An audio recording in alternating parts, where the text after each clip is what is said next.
Chapter 1025. Yang Qindong's safety had long become the most important thing in Yangxie. For this reason, not only did Yu Qian and the others talk to Beta Persei about it, but even the madams also talked to him about it. While Beta Persei felt great pressure, he naturally did not have the slightest intention of slacking off. Okay, you're always right. But you have to give me some space. Yang Qindong found that he could not win against Beta Persei on this issue. So he took a step back and said, "Well, let's step back a little." Beta Persei saw that the young master had made a rare concession. So he stopped while he was ahead and took the initiative to give Yang Qindong 2 meters of space. Although this still made it difficult for him to move freely, it was already the biggest concession he could make. At this time, Yang Qindong just happened to walk in front of Ding Ding Wei and the others who were kneeling on the ground, and he naturally reached out to help them.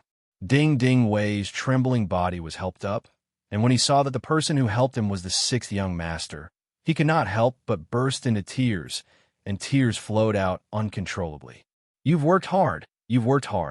Everyone has worked hard too. How about this? Let's find a place to have a good chat first.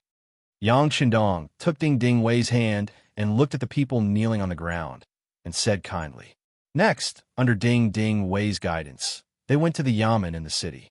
In the courtyard of the yamen, candles were lit all around, and everyone sat around Yang Qindong, having a chance to get close to the 6th young master. When the news that the 6th young master had entered the city in such a dangerous time spread throughout the city, the people were restless and immediately rushed to the yamen without caring about anything else. They all wanted to see what the young man who had brought them a completely different life and hope looked like. They wanted to see their benefactor, their savior, up close. Therefore, more and more people gathered outside the yamen, and in less than an hour, the number of people had exceeded 20,000. The situation could not be controlled by just 1,000 black cavalry soldiers. Beta Persei had to send people to find the commander of the 5th Division, Xiao Yining, and the 2nd Regiment commander, Yijia, arrived with 2,000 soldiers of the 2nd Regiment. Only then could they barely maintain law and order. Sitting in the courtyard, Yang Qindong also felt the enthusiasm of the people, but he also saw the danger. With so many people gathered here, it was easy to cause a group incident.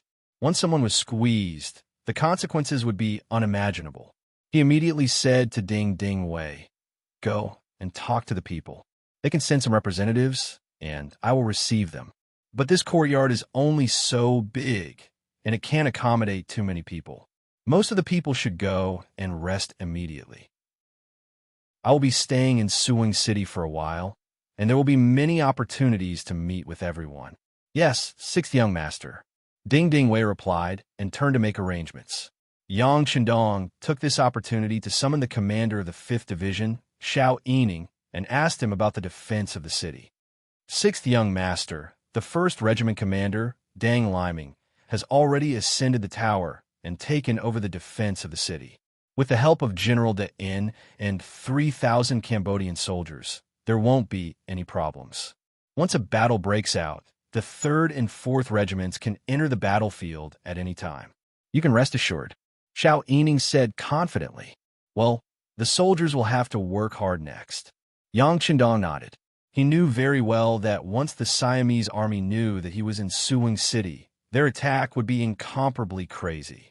A tough battle would be inevitable. 6th young master, please rest assured.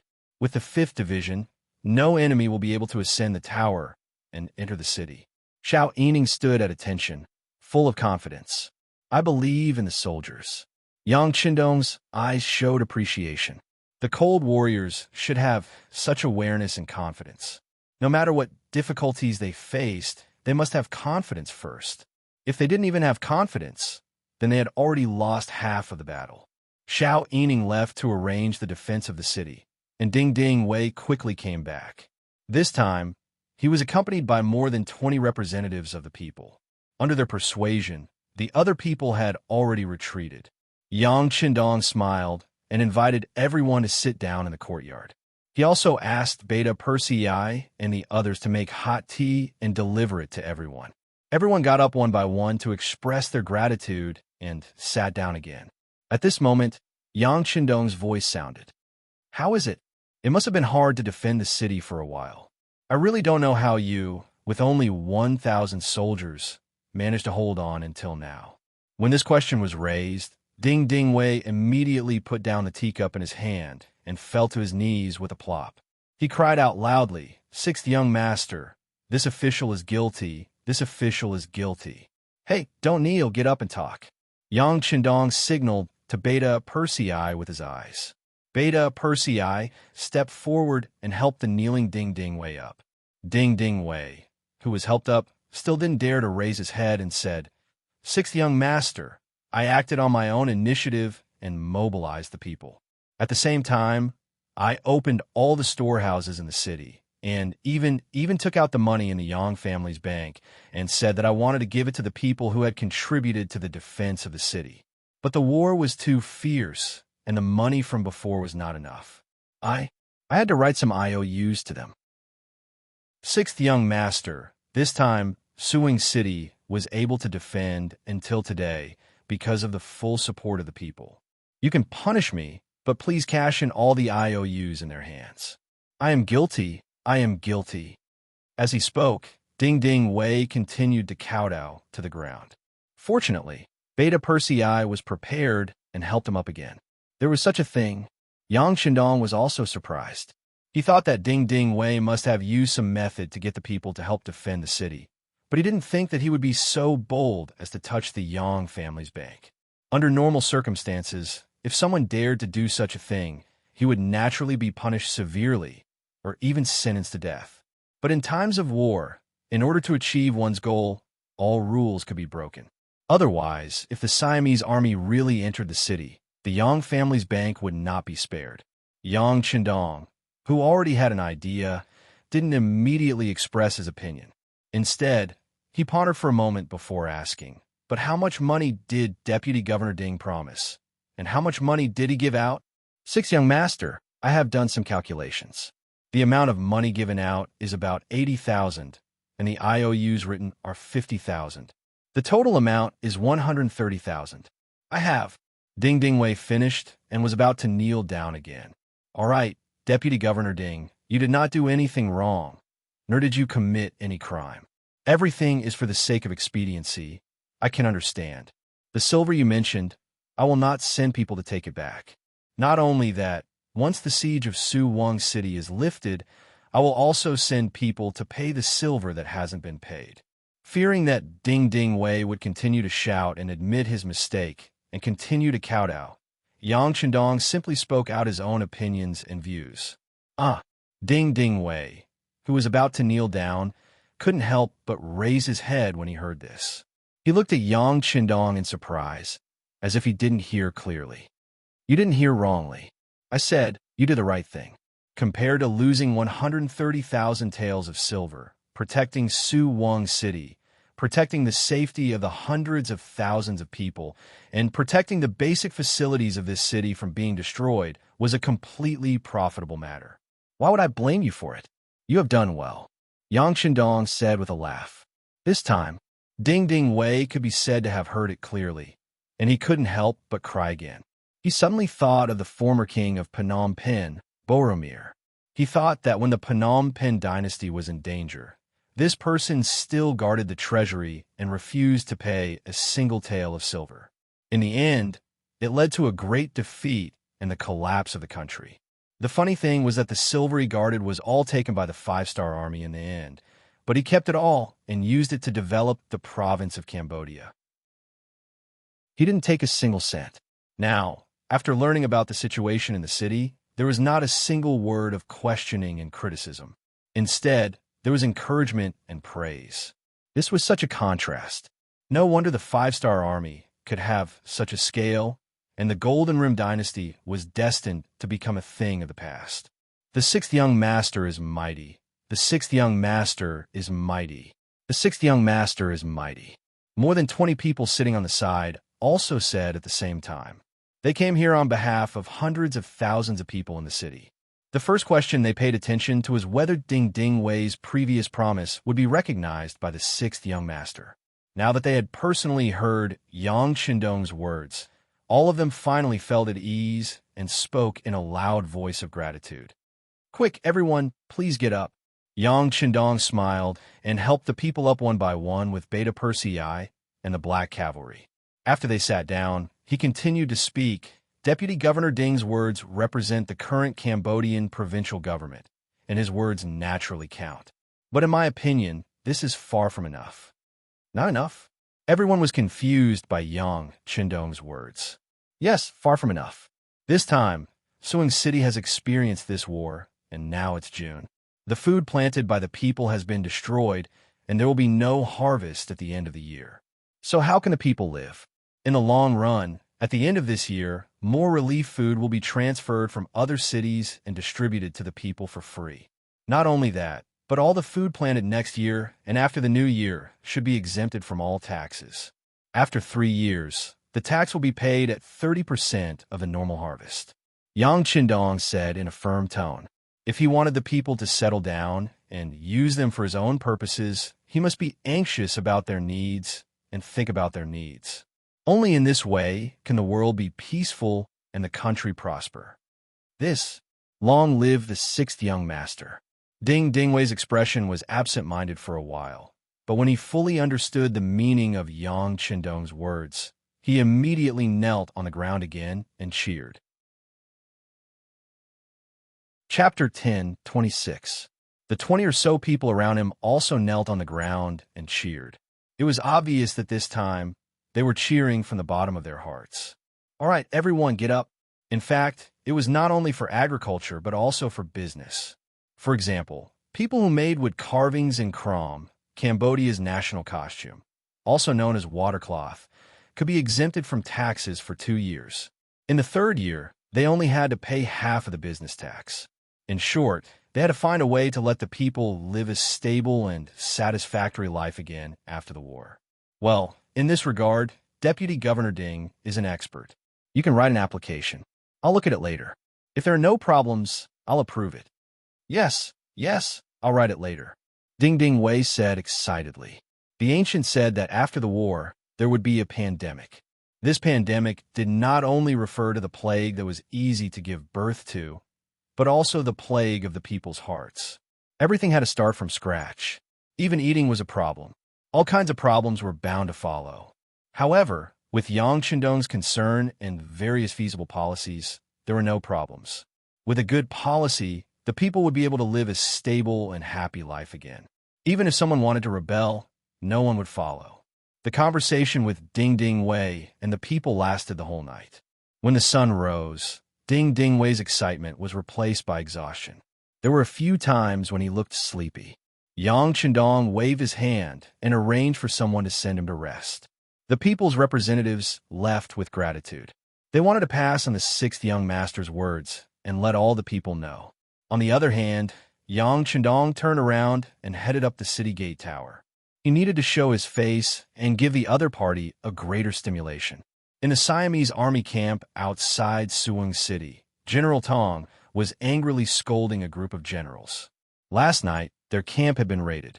There were not many soldiers who died, only a few hundred. However, the worst thing was that they did not even know who did it. This was really infuriating. After being beaten up, he didn't even recognize who the assailant was. This kind of performance was too incompetent. While he was still cursing in his tent, someone outside reported that a flag with Wu Nanwang's name had suddenly appeared on top of Suwon City. The general at the front asked General Tong to go take a look. Bugnam of Gojoseon? When he heard the name, Tong Si was stunned for a moment, but he quickly understood what the flag represented. He then sneered and said, "Hee, you've been guarding it for so long, and you're still using this name. Are you trying to scare someone? Let's go and take a look. Let's see what kind of tricks they're up to this time." Tong Si had already guessed that Bugnam of Gojoseon was Yang Qindong, but he didn't connect the two together. In his opinion, Suwon City had been under siege for a long time, but it was still a city under siege. How could Yang Qindong be here? Someone must be trying to use the flag to intimidate him. Tong Si, who looked as if he had seen through everything, arrived at Suwon City. When he looked up nonchalantly, he saw a man wearing a golden cape standing on the city gate tower. As a second-rank general of Siam, Tong Si had never seen Yang Chendong in person. However, he had seen a portrait of him. Now that he took a closer look, wasn't this person very similar to the person in the portrait? Could this person really be Bugnam of Gojoseon? A row of armored generals appeared at the foot of the city wall. This meant that the main character had arrived. Yang Chendong suddenly shouted, "I'm here with King Wunan of Daemyeong." Who is the person at the foot of the city wall? Why are you an enemy of this king? Do you want to die? The person who came admitted his identity made Tong Si exclaim.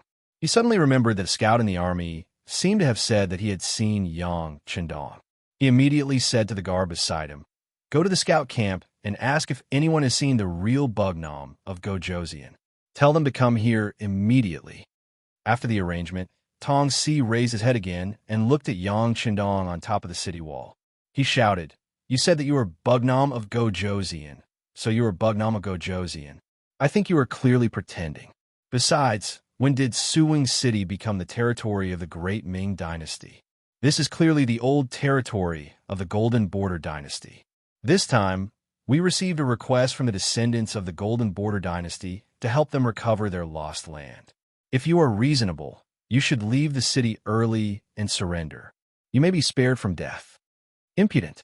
The former king of Golden Border, Boromir, is currently my guest. He was the one who took the initiative to give this place to the Great Ming Dynasty, who is the descendant of the Golden Border Dynasty. Do you dare to bring him out to meet me? Yang Chendong had already thought of a response to this kind of excuse. After a while, the soldiers had brought 2 scouts to the front of the formation. These 2 people had been lucky enough to mingle among the common people and had seen Yang Chendong. They were brought forward. When they understood General Tong Si's intention, they raised their heads and couldn't help but widen their eyes. Then they nodded and said, "This person is the leader of the 5-star army, Bugnam of Gojoseon." That's right. After receiving confirmation, Tong Si was extremely excited. He didn't expect to be able to surround Bugnam of Gojoseon. If he could capture this person alive, what kind of merit would it be? At this moment, he was unable to restrain his excitement. When he thought about the attack on the camp last night, it must be closely related to Bugnam of Gojoseon. However, there was one thing he couldn't understand. He clearly knew that Suwing City was heavily surrounded, so why did he still stay here? Could it be that the reason why Suwing City couldn't be taken was because of this person? Could it be that last night's sneak attack was to rescue him? All kinds of thoughts jumped out in his mind. Tong Si's face alternated between red and white. This was not because he was angry, but because he was excited and excited. Not only him, but the other generals around him were also very excited when they found out that the person wearing the golden cloak was the country's biggest enemy, Bugnam of Gojoseon. A few generals couldn't help but volunteer. "General, please give the order. We will definitely do our best to take down the city and capture Bugnam of Gojoseon to present to His Majesty." "Yes, General, we are also willing to take the initiative to fight." Tong Si, who was also excited, knew that no matter who captured Bugnam of Gojoseon, he would be heavily rewarded. He immediately nodded and agreed. "Okay, after we go back, we will have a good discussion on how to attack the city." Yang Chendong's eyesight was very good. He saw the reaction of Tong Si and the people around him. He knew that it was time to add fuel to the fire, so he shouted loudly, "This king, in the name of Bugnam of Gojoseon, requests that you immediately withdraw your troops. This way, I will still be good friends with Siam. Otherwise, once this matter is over, it will be time to conquer Siam. May I ask if you can bear this responsibility?" These words sounded like a threat, but it gave a feeling of strength in appearance and weakness in heart. It was as if Yang Chendong was no longer able to defend the city, so he had no choice but to use his status to suppress them and force them to withdraw. Tong Si did not give any answer to Yang Chendong's threat. He turned and left. Now his heart was filled with all kinds of benefits after capturing Yang Chendong. As for the rest, he had long forgotten about it. Tong Si and the others temporarily retreated. Yang Chendong also turned and walked down the tower. Beta Persei, who was following beside him, was a little confused. He looked like he wanted to say something, but stopped on second thought. "Well, I know what you want to say. The young master showed up this time to attract the attention of the enemy. Only in this way, Golden Rim City will be safer. Only in this way, the nearby cities will not be plunged into misery and suffering. Yang Chendong explained why he had appeared. In fact, that was exactly what he was thinking. In the face of the sudden attack of the Siamese army, Cambodia province was indeed greatly damaged. He did not appear here before, so naturally, he did not have the strength to catch them.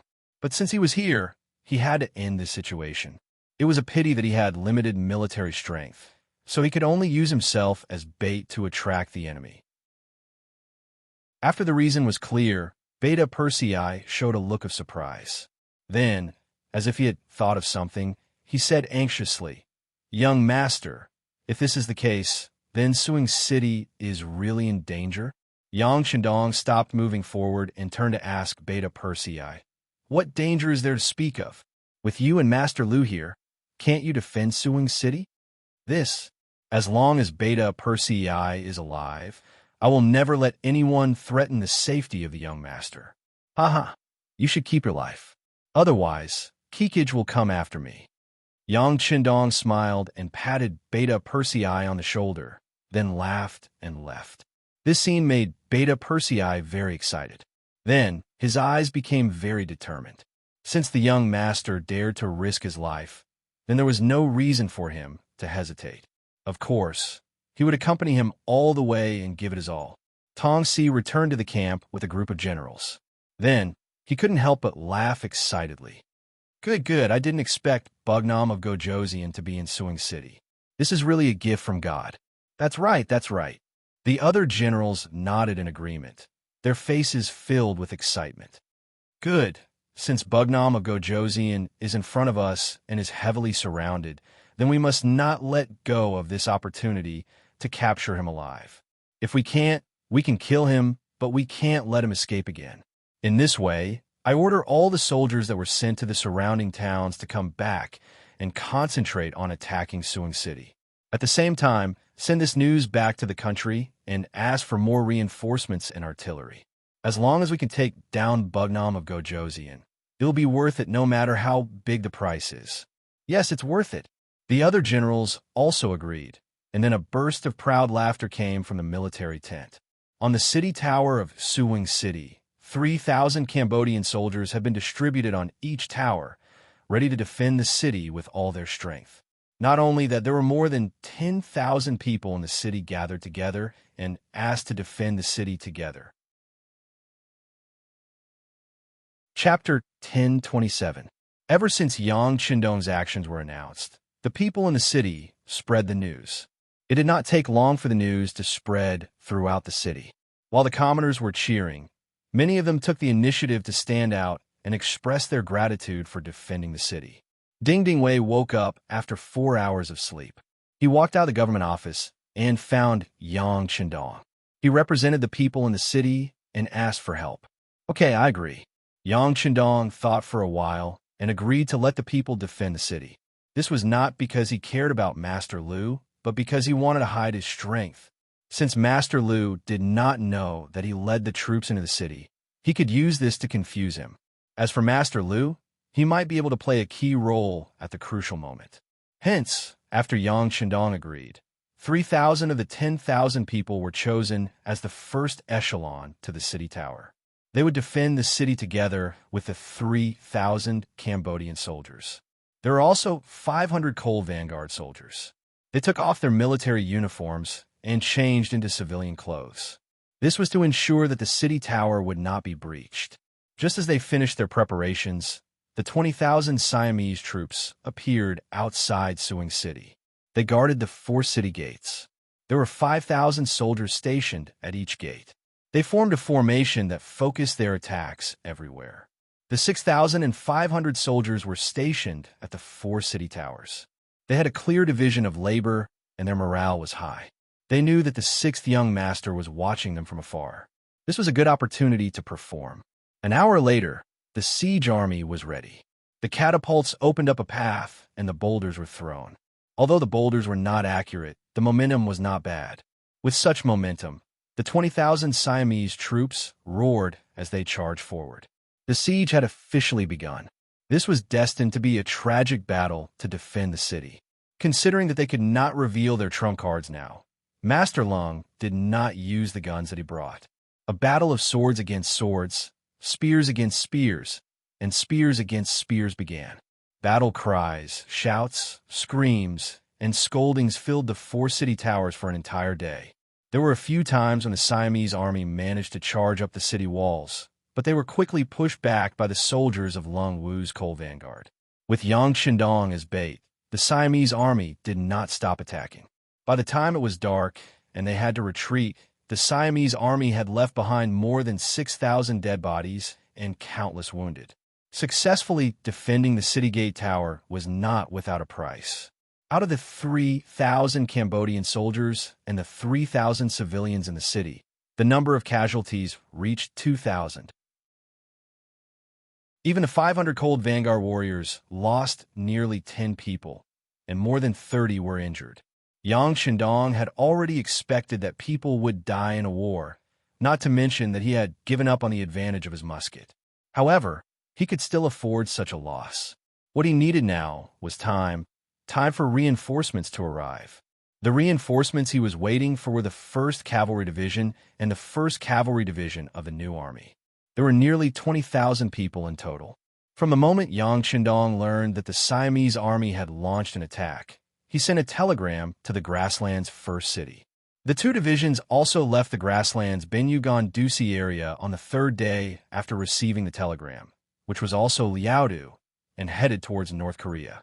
The North Korean government also immediately prepared transport ships. When they arrived, they set sail for the south at high speed. Just as they were about to reach their destination, the telegram operator sent another message. The 6th young master had entered Suwon City and was surrounded by 100,000 Siamese soldiers. He could be in danger at any time. Spread the news to every soldier. When we reach the shore, everyone is to advance at full speed. Anyone who slacks off will be beheaded. The eyes of the 1st Division of the Under Heaven Cavalry Division, Tian Hu, shone brightly as he spoke with an unquestionable tone. Lu Zhua, the commander of the 1st Cavalry Division of the new army, also gave the same order. In an instant, the cavalry of the 2 divisions became extremely nervous. They constantly checked their equipment in order to reach Suwon City as quickly as possible and save the 6th young master from danger. When the news of Yang Qindong being trapped in Suwon City reached Wanxiang City, Wan Shaochen and the others could no longer sit still. Luo Pa, the commander of the 2nd Army, received more than 10 letters of challenge from his subordinates. Without exception, all of them requested to lead troops to Suwon City. Luo Pa suppressed all of them. The safety of Wanxiang City was more important to him. As for Suwon City, he believed that the 6th young master had already made arrangements. If he sent troops to save Suwon City and abandon Wanxiang City, he would really be a sinner. Speed up the deployment of troops. I don't care what the reason is. All troops must gather within 7 days. Otherwise, they will all be severely punished. Wan Shaochan was rarely angry. He could understand Yang Qindong's actions. This could indeed draw the attention of Siam to Suwon City, but at the same time, it was also very risky. At the end of the day, it was because they did not have enough troops. Otherwise, why would the 6th young master take the risk himself? Since Yang Qindong had previously handed the huge Lao province to him, at this crucial time, he had to use all of his abilities to repay the favor. The deployment of troops had not been going on for a day or two. According to Wan Shaochen's instructions, he had arranged for a certain number of soldiers to be recruited in every city in Lao province. Logically speaking, there were already reserve soldiers in every city. Gathering the strength of the entire Lao province, which had more than 3 million citizens, was not a difficult task to mobilize 100,000 strong men. The difficulty was that time was tight and the mission was important. To get 100,000 strong men to abandon their families and rush to Wanxiang City, they had to be given some time.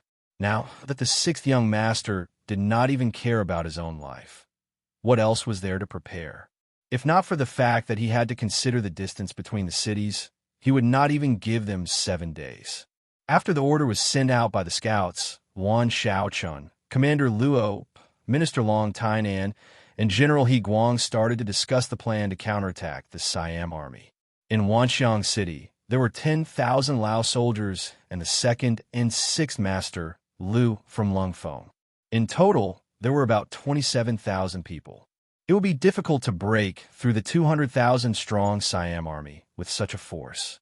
On the other hand, with the addition of 100,000 reserve soldiers, the situation would be completely different.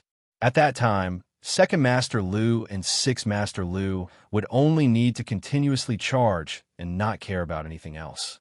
It was still possible for them to penetrate the enemy's army and create a huge hole to turn the situation around. With 2 divisions against 200,000, there will be some pressure. However, I believe that the 2nd and 6th Master Lu will be able to do well. In the meeting room, Commander Luo Pa expressed his opinion.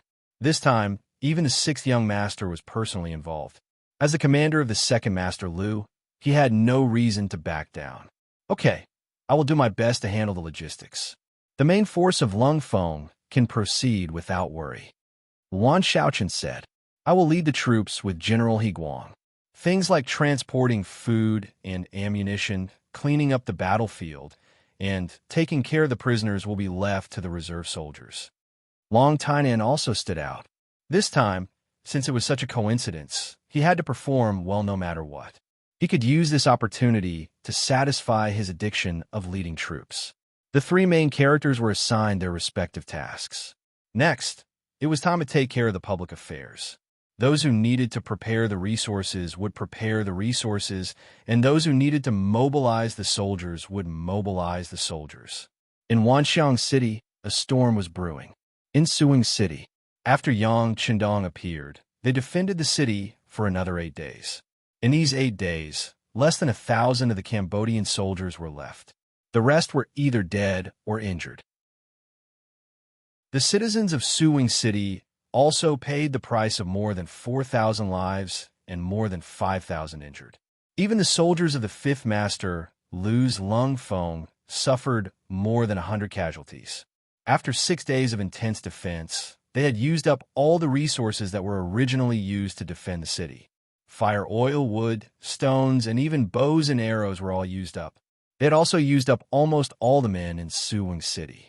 More than half of the adult men had gone up the city walls and participated in the battle. The losses were not small. Although Ding Ding Wei was still doing agitation work and wanted the other half of the men to also participate in the siege, he was still politely rejected by Yang Qindong. In this battle, Suing City had sacrificed too much. The citizens joining the army was a voluntary matter. It was not something that could be forced. Even if these people were used, they would not be of much use. Moreover, he had been to the square more than once these days. There were many corpses and many injured people there. Many of them were untrained commoners. They were only men. Forcing them to fight with their lives on the city tower was a little too unreasonable. 6th young master, we do not have enough soldiers. If we do not rely on them, how are we going to defend the city when the Siamese army is so fierce? Ding Ding Wei could understand Yang Qindong's love for the citizens. However, for the sake of the bigger picture, he could not help but make another suggestion. We have the 5th Master Lu to defend the city. At the very least, we have my 1,000 black cavalry. They are only citizens and have not undergone any training. Most of them will die. Yang Qindong's voice was full of determination. After he finished speaking, he waved his hand decisively. Well, it's settled. If Deputy Governor Ding is interested, you can consider organizing a reserve army and prepare to capture prisoners on the battlefield. 6th young master, what are you planning to do? Ding Ding Wei seemed to have thought of something. That's right. I don't plan to defend the city anymore. Let's kill our way out, attract the enemy's attention, and disrupt their plans. Perhaps this will increase our chances of victory. Yang Qindong nodded silently. He did not like to be attacked passively. Seeing that the citizens in the city were almost exhausted, if he continued to defend the city, it would only increase the number of deaths. He did not want to be known as a person who took advantage of the citizens if they won the war. Of course, The most important thing was that the 1st Cavalry Division and the 1st Cavalry Division of a new army had sent a telegram saying that they had successfully landed at the port of Baji and would arrive here in 2 or 3 days. That would be the time for him to launch an all-out counterattack. Chapter 1028. Hearing Yang Qindong's reply, Ding Ding Wei could not help but cry. He then shook his head and said, "No, 6th young master, if you stay in the city, you can at least defend it. But if you rush out, you will be surrounded at any time. You will be isolated and helpless at any time. That is too dangerous." Dangerous? How can war not be dangerous? Don't worry, this young master knows what to do.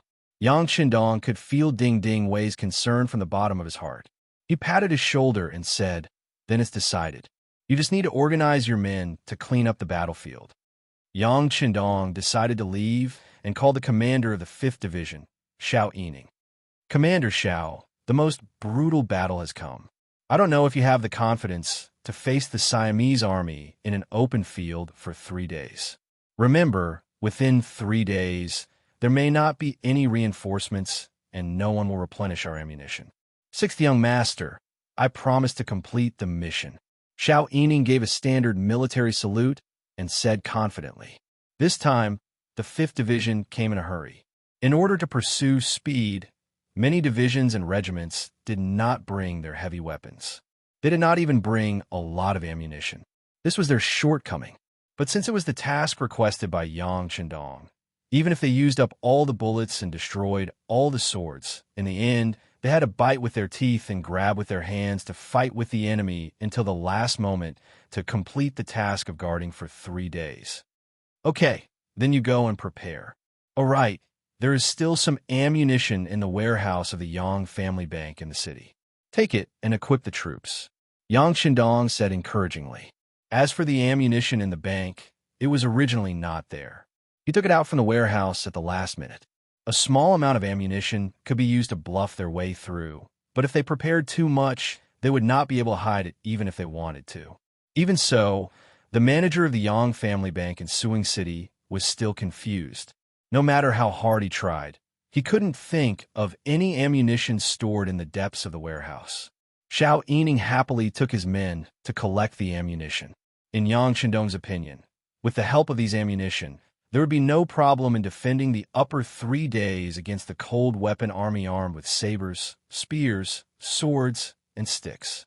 Little did he know that this time, he was not facing less than 100,000 Siamese soldiers, but more than 200,000 Siamese soldiers.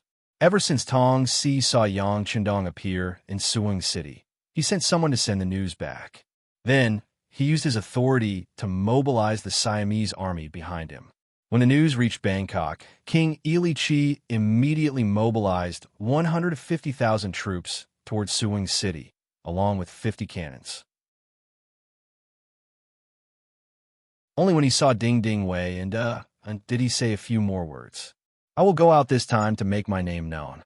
Logically speaking, the Siamese army should not attack the city. But you can't be careless. The city gates must be closed. When you see the red signal flare in the sky, that is when you can leave the city. Understand? 6th young master, don't worry. We will remember. But you must be careful." Ding Ding Wei and said with tears in their eyes. "Don't worry. With the 5th Lu Division and the Black Cavalry, no one can hurt the young master." Ha ha! Yang Qindong's laughter was still echoing in the air. His words made the Black Cavalry and the soldiers of the 5th Lu Division proud. They would definitely not let anyone harm a single hair on the 6th young master. This was their mission and mission. In order to complete this mission, they were even willing to give up their lives. While his laughter was still echoing in the air, the city gates of Suwung City were opened. The Black Cavalry led the charge out, followed by the soldiers of the 5th Lu Division. After that, the city gates were closed, cutting off Yang Qindong's escape route. The Black Cavalry suddenly came out of the city and launched a fierce attack on the Siamese army's camp. For a moment, the sound of people shouting and horses neighing could be heard. In the main tent of the Siamese army, Tong Si was lying down. He had just fallen asleep when he was awakened by the battle cries. Then, A subordinate came to report that someone was breaking out of Suing City, led by a group of cavalry. After hearing the news, Tong Si put on his armor and said loudly, "It must be Yang Chandong trying to break out of the encirclement. Oof. Isn't it a little too late to escape now? Order the other city gates to not move, in case the enemy is trying to lure us away. Order 20,000 cavalry to move out and order the cannons to fire in that direction. Order 50,000 mobile troops to be ready. They will depart with me in half an hour. General, fire the cannons now. There's still many of our brothers outside the southern gate." The messenger could not help but panic when he heard the order. It doesn't matter. Losing some men to kill Yang Chandong is worth it no matter how I look at it. Let's just carry out this order, Tong Si said without hesitation. At this moment, the only goal in his mind was to kill Yang Chandong. In order to achieve this goal, everything else could be sacrificed. Outside the southern gate, the Black Cavalry led the charge into the enemy's camp and launched a frenzied attack on the 5,000 Siamese soldiers. With every swing of their swords, the Siamese soldiers fell to the ground one by one. Their corpses were strewn across the ground, emitting the stench of blood.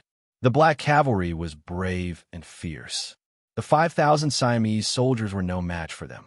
Very quickly, other than those who were killed, the rest of the Siamese soldiers escaped without a trace. Yang Chandong, who had also killed a few enemies on his horse, chuckled. He then ordered the 5th Lu Division to leave immediately and head towards the barren hills in the southwest direction.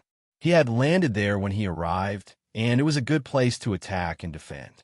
After Yang Chandong defeated the enemy, he led the 1,000 Black Cavalry out of the battlefield. The 1st, 2nd, and 3rd regiments of the 5th Lu Division left with them. Only the 4th Regiment stayed behind to cover the rear.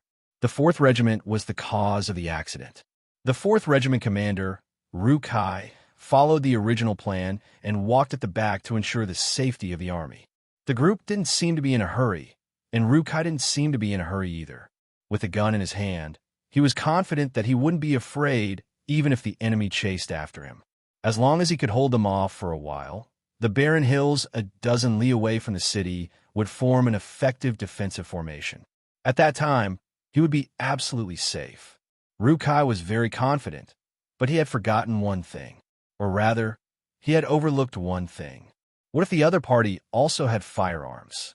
This was a common problem not only for Ru Kai, but also for most of the officers and soldiers of the Cold Front. They were used to fighting enemies who did not have firearms. Over time, a subconscious thought formed that other than them, the other enemies did not have firearms and did not know how to use them. It was this bad habit that led to the problem. Just as the 4th Regiment was moving towards the barren hills, the sound of cannons suddenly rang out. When Ru Kai heard the sound of the cannons, he even had the misconception that the cannons were from his side. When the cannons were fired, they should not be attacking him. It was precisely this kind of thinking that occupied the dominant position, which prevented him from lying on the ground at the first moment, nor did he make any defensive movements at the first time. As luck would have it, one of the cannonballs landed about 10 feet away from him. Then, one of the cannonballs hit his chest and abdomen. Ru Kai was in so much pain that he almost fainted.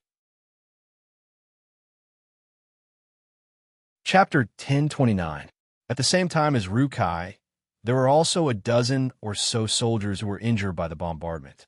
They were all careless and did not think of dodging at all, so they were hit by the aftershocks of the bombardment. Some of them were even more unlucky and were directly killed by the bombardment. The entire 4th Division was in chaos. Feeling the pain getting worse, Ru Kai bit his lips and forced himself to stay alert. At this time, the Vice Commander Xian Yuan rushed to his side. When he saw Ru Kai's pale face and the blood on his body, he cried out in shock, "Commander, you're injured?" "It's okay. It's just a small injury." Ru Kai forced a smile. As soon as he finished speaking, the sound of horses galloping could be heard. Ru Kai's expression changed. This time, he had a feeling that it wasn't the 6th young master and his Black Cavalry. From the sound of the horses galloping, there were at least 5,000 of them. This was definitely not something the Black Cavalry could produce.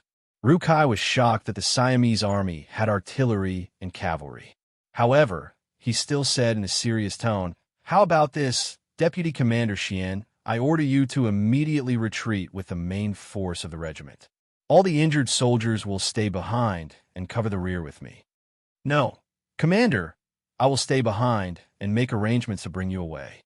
Xian Yuan shook his head. His tears flowed down uncontrollably. "It's no use. I know my body.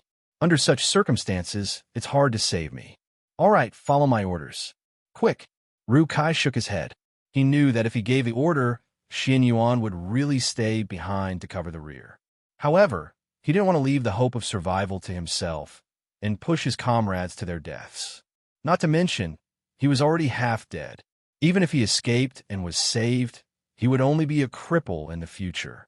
He was the cold front, the most powerful cold front. He would never allow himself to become a useless person.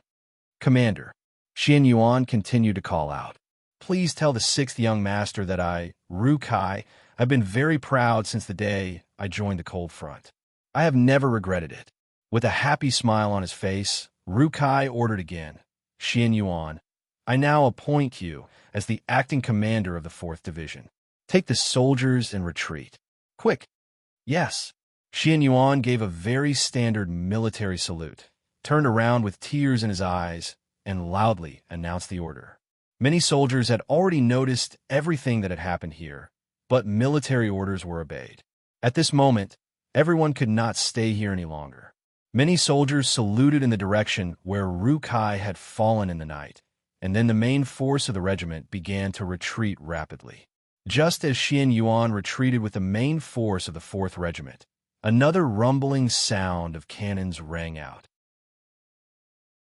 Rukai and the others who were already prepared for this lay down on the ground and dodged the cannons that had no target this time.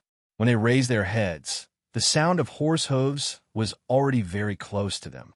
Rukai, who was holding the 95 style in his hand, laughed and said to the dozens of comrades around him, "Come on, let us enjoy the last battle to our heart's content. Let us fight." Da-da-da-da-da-da. In the dark night, the sound of gunfire continued to ring out, flying towards the approaching Siamese cavalry. Screams of agony rose one after another, until all the bullets and magazines on his body were used up. Only then did Rukai let out a long sigh of relief. Then his right hand went to his waist and took out a grenade. He shouted to the others, "Take out your grenades. Even if we die, we can't let our weapons fall into the enemy's hands." "Yes, sir," all the soldiers who stayed behind replied in unison. Not long after, the sound of horse hooves approached again. When they were completely submerged in the surroundings of Rukai and the others, a series of booming sounds rang out. It was the sound of grenades being detonated. When they heard the sound, Yang Qindong was rushing over with 1,000 black cavalry. When a sound of cannons rang out, Yang Qindong knew that something was wrong. When he asked if the 4th Regiment had caught up, he led the black cavalry back. He wanted to use the speed of the war horses to save as many people as possible. On the way back, he met Deputy Commander Xian Yuan, who told him about Rukai. Yang Qindong's eyes were filled with murderous intent as he said, "Let's go back. As long as there is a glimmer of hope, we cannot let a comrade fall into the hands of the enemy." The black cavalry replied in unison and followed Yang Qindong on both sides of the road. Not long after they left, the sound of grenades exploding rang out. Yang Qindong reined in his horse and saw the fire that rose into the sky 3 or 4 miles ahead. He seemed to have guessed what had happened there. "Good job, comrades. Don't worry, I'll definitely avenge you. Where's Longwei? Come with me and kill them before we retreat. We want to collect some interest first." "Collect interest?" 1,000 black cavalry replied in a loud voice. At this moment, even Beta Persei did not dissuade Yang Qindong from leaving, because he knew that if he did not vent his anger, the young master would definitely not return to the Barren Mountains with him. In the dark of the night, the first 5,000 Siamese cavalrymen who arrived were first attacked by the Type 95. Then, a few hundred of them were injured by dozens of grenades. Before they could figure out what was going on, another cavalry unit appeared in front of them. These cavalrymen were all wearing heavy armor, so they simply ignored the ordinary sword attacks. On the contrary, the steel swords in the hands of the cavalrymen were very sharp. In a few moves, not only were the cavalrymen about to fall off their horses, but their weapons were also broken into two pieces. In the process of the cavalrymen's charge, a loud voice shouted, "King Wunan of Daemyong is here. Quickly accept your death." 1,000 black cavalry, under the leadership of Yang Chendong, penetrated through the 5,000 Siamese cavalrymen, then turned around and killed more than 3,000 cavalrymen. After almost crippling the 5,000 cavalrymen, they left. With the help of the moonlight, one could see a very obvious figure wearing a golden cloak as he left. 5,000 Siamese cavalrymen. After this ordeal, only 1/5 of them were left. Half an hour later, General Tong arrived. Seeing the tragic situation here, he asked what happened. When he understood what happened, he was naturally excited. "Haha, the man wearing the golden cloak must be Yang Chendong. Come, follow me. It's time to make a great contribution."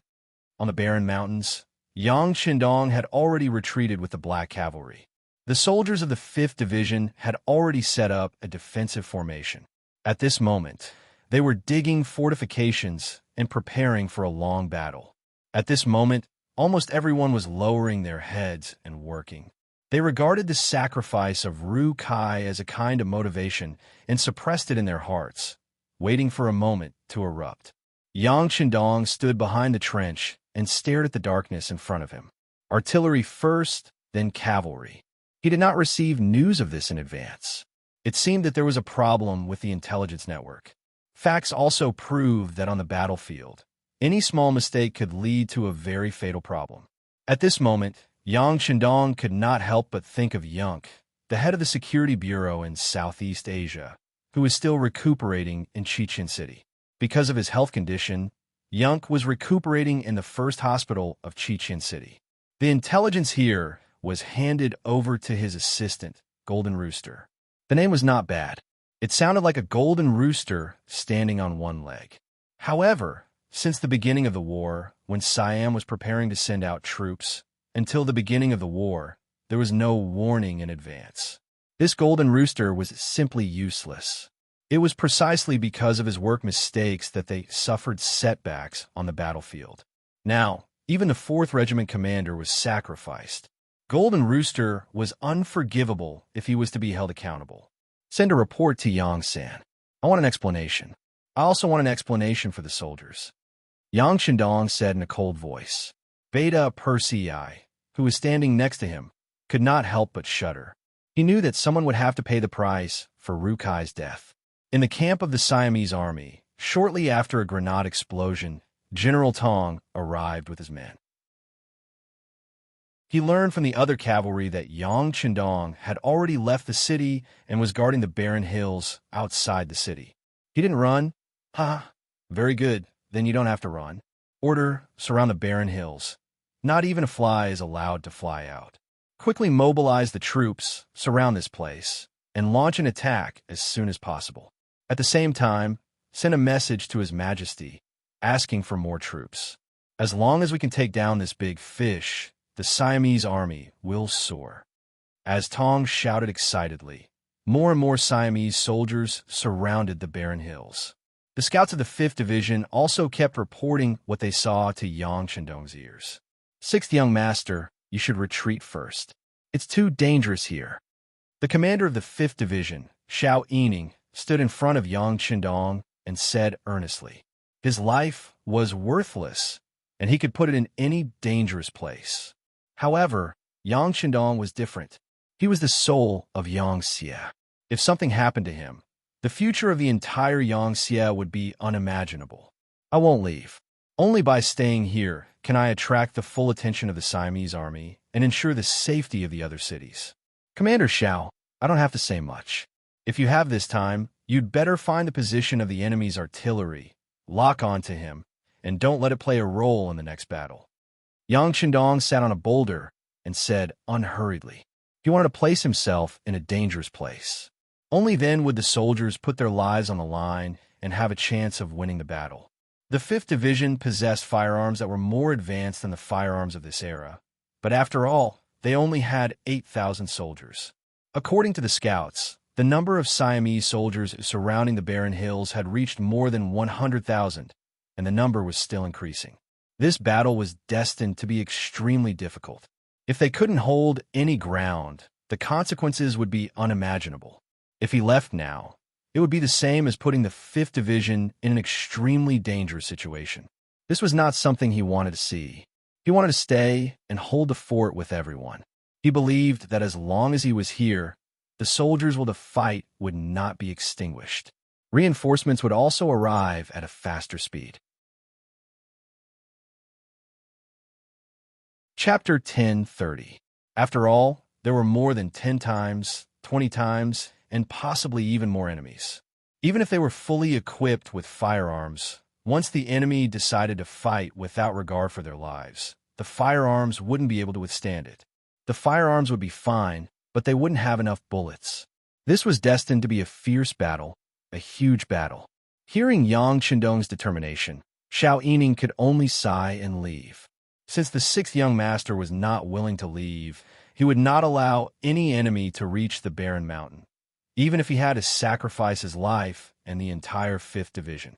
The Siamese soldiers continued to surround the mountain. A night passed, and then a morning passed. At noon, the barren mountain was finally surrounded. If they wanted to escape from any direction, they would have to face at least 30,000 enemies. When Tong Si completed the encirclement, the final attack began.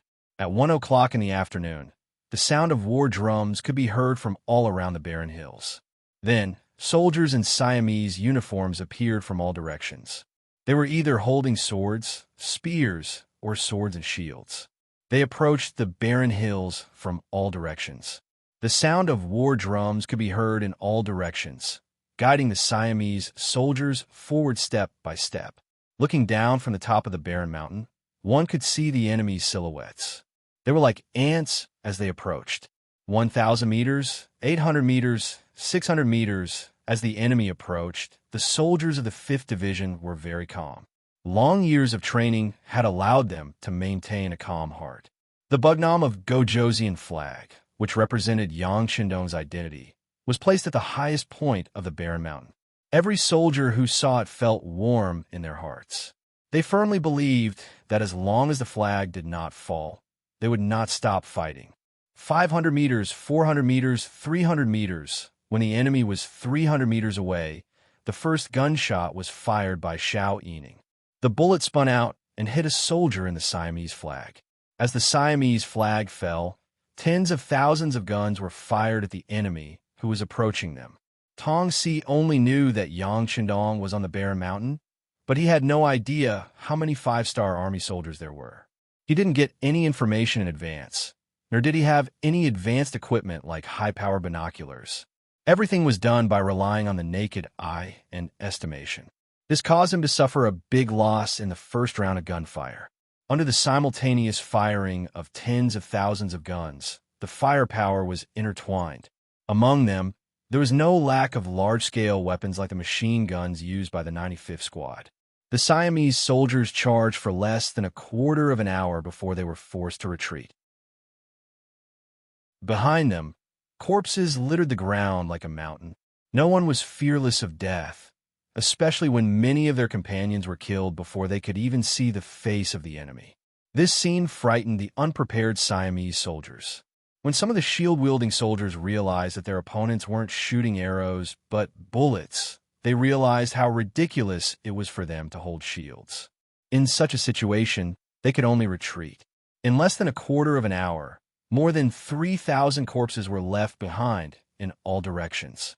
The Siamese army's first attack had ended in failure. When the news reached Tong Si's ears, he was not discouraged. Instead, he was very happy. They were all gunmen. This should be the main force of the 5-star army. Previously, he was worried that someone would impersonate Yang Chendong and come to the barren mountain. Now, it seemed that there was no need to worry. The person in the mountain was Yang Chendong without a doubt. The target had been identified. Although the guns were powerful, he had other advantages. For example, he had 50 newly shipped cannons and more than 10,000 cavalrymen. These could be his trump cards to achieve his final goal. Push the cannons up. At the same time, order 5,000 cavalrymen to get ready. Once the opportunity is right, we will charge. I want to see if their guns have an endless supply of gunpowder, Tong Si said confidently. The general gave the order, and the cannons began to move forward. The 5,000 cavalrymen were also prepared. All of this was seen by Commander Xiao Yining, who was on the barren mountain. Damn it, it finally appeared. Cannoneers, confirm the target's position and adjust the gauge. Wait for orders. Xiao Yining's voice was filled with anger when he finally saw the cannon that killed the 4th Regiment commander. Yang Qindong also saw the appearance of the cannons through the binoculars, and then he smiled. Some things were still a deterrent when they were not used. However, once they were used, they would lose their deterrence. As for whether these cannons could hurt him and the soldiers of the 5th Division, Yang Qindong was not worried at all. From what he knew, other than the 5-star army, other cannons could only fire up to a distance of 3 miles. For example, Biming's self-made cannons could not even fire up to a distance of 1 mile due to various technical reasons. How could these cannons pose a threat to him? Yang Qindong's confidence influenced the other soldiers. A few of the 100mm mortars that were already set up were constantly adjusting their aim. However, they were not in a hurry to fire. The 5-star army also had cannons, and their attack range was several times longer than the Siamese army's cannons. Right now, this was still not public news. Therefore, their current goal was to destroy all of the enemy's cannons as much as possible when the enemy was not prepared for it. If they could not destroy the cannons in one shot, it would not be fun if the enemy suddenly pushed the cannons forward at night, when everyone's vision was blocked. The 20 mortars locked onto the cannons that were slowly moving forward. Soon, they determined that the enemy had 30 cannons. After seeing that there were no more cannons, Commander Xiao Yining gave the order and shouted, "Fire!" Boom, boom, boom. The sound of cannons rang out, and 20 shells were fired at the same time, covering the entire area in an instant. After a burst of fire, the 30 cannons of the Siamese army, as well as the hundreds of Siamese soldiers who were pushing the cannons forward, were all annihilated. Tong Si, who was still waiting for the news of victory, heard the sound of cannons. His intuition told him that this was not a good sign. He knew the sound and power of his own cannons. They were not as loud and powerful as this. Could it be that the enemy had brought cannons with them? The facts told him that his guess was correct. It was indeed not his side that fired the cannons. Not only that, his own cannons were all destroyed in this round of artillery fire. The 30 cannons he sent out were all turned into piles of red-hot scrap iron without exception. There were only 50 cannons in total. Losing 30 cannons in one shot made Tong Si furious. He immediately shouted, "Charge! Charge! Cavalry! Charge! I want to kill them!" The second full-scale attack began. There was no more probing. Instead, there was a continuous barrage of attacks. Wave after wave of Siamese soldiers fell in the path of the charge. 5,000 Siamese cavalrymen also launched a fierce attack from the north under the cover of the infantry. They wanted to open up a gap. As long as they could get close to the 5-star army, they could win with the advantage of numbers. "Black cavalry, get on the horses with me." Seeing the 5,000 Siamese cavalrymen charging at him, Yang Qindong knew that it would be difficult to rely on his muskets to block them all. Thus, he leaped onto his horse and led 1,000 black knights to launch a counterattack. Compared to the ordinary Siamese cavalrymen, the black cavalry was like a divine weapon. The Siamese cavalry were invulnerable, their weapons were sharp, and their individual qualities were excellent. With the help of the arrow point formation and the Type 33 formation, the Siamese cavalry was pierced through by the Siamese cavalry as soon as they clashed with the enemy. The original formation became chaotic. When the formation of the cavalrymen was broken, they could not take care of each other and could not communicate with each other. Their strength was reduced by at least half. In the face of the ferocious attacks of the black cavalry, there was nothing they could do other than cover their heads and flee. In the face of the black cavalry, who had experienced countless battles, the 5,000 Siamese cavalrymen were defeated before they could make use of their advantage in numbers. This also indicated that the second attack of the Siamese army was a failure. More than 2 hours later, the sky was almost dark. The Siamese army had paid a price of nearly 10,000 men and retreated in defeat. The barren hills were littered with corpses, and the pungent smell of blood filled the air, making it unpleasant to the nose. In such an environment, the fifth master Lu began to eat. They lit a campfire, set up a camp stove, and began to cook. Although the environment was not good and the air was filled with a nauseating smell, the soldiers were exhausted after an afternoon of fierce fighting. It was necessary to replenish their energy and food. Regardless of whether they were hungry or not, they had to eat something for the upcoming battle. A bowl of hot soup, a few pieces of jerky, and a box of canned fish. This was the standard meal for every soldier. Yang Qindong also had the same food in front of him. When the food was served, he did not hesitate to pick it up and eat it with relish. At this time, Yang Qindong's stomach was churning. However, he still forced himself to eat because he knew that if he did not take the lead, the others would find it even more difficult to eat. Reality proved that the role of an example was not small. When some of the soldiers smelled the unpleasant smell, they couldn't swallow their food. However, when they saw that even the sixth young master had eaten and was so happy, what else could they refuse? Every warrior forced the food into their stomachs, and immediately, their fatigue was reduced by a lot. This was the role of a commander. Otherwise, how could there be such a saying that a lion leading a flock of sheep could defeat a sheep leading a flock of lions? After eating the food, Yang Qindong looked at the darkening sky and ordered, "Everyone, take the time to rest. The enemy will not attack for the next 4 hours. However, when the sky is completely dark, there may be a fierce battle. Everyone, go into the trenches and hide. The scouts will take turns to rest." Chapter 10:31. Yang Qindong had just experienced a fierce battle in the afternoon. From his point of view, the toughest moment had yet to arrive. The darkness before dawn was the most dangerous. In the main tent of the Siamese army, Tong Si was fuming. After an afternoon of all-out attacks, more than 10,000 soldiers had died and countless were injured. Most of the injuries were caused by his own soldiers trampling each other as they retreated. He could not accept this result. After 2 battles, he had a rough idea of Yang Qindong's military strength. It was less than 10,000 soldiers. However, in the afternoon, he had sent out 80,000 soldiers to attack from 4 different directions. Not only had none of them made it to the barren mountains, they hadn't injured a single enemy. Moreover, they had suffered such great losses. How could he not be enraged? After venting his anger, Tong Si was in a much better mood. He started to summarize his failures and quickly made 2 important improvements. First, a large reward. Second, an inspection team was set up. The reward was announced publicly. Anyone who captured Yang Qindong alive would be rewarded 10,000 taels of silver and a promotion of 5 ranks. Anyone who killed Yang Qindong would be rewarded 8,000 taels of silver and a promotion of 4 ranks. As the saying went, when there was a large reward, there would be brave men. He believed that this method would be effective on normal soldiers.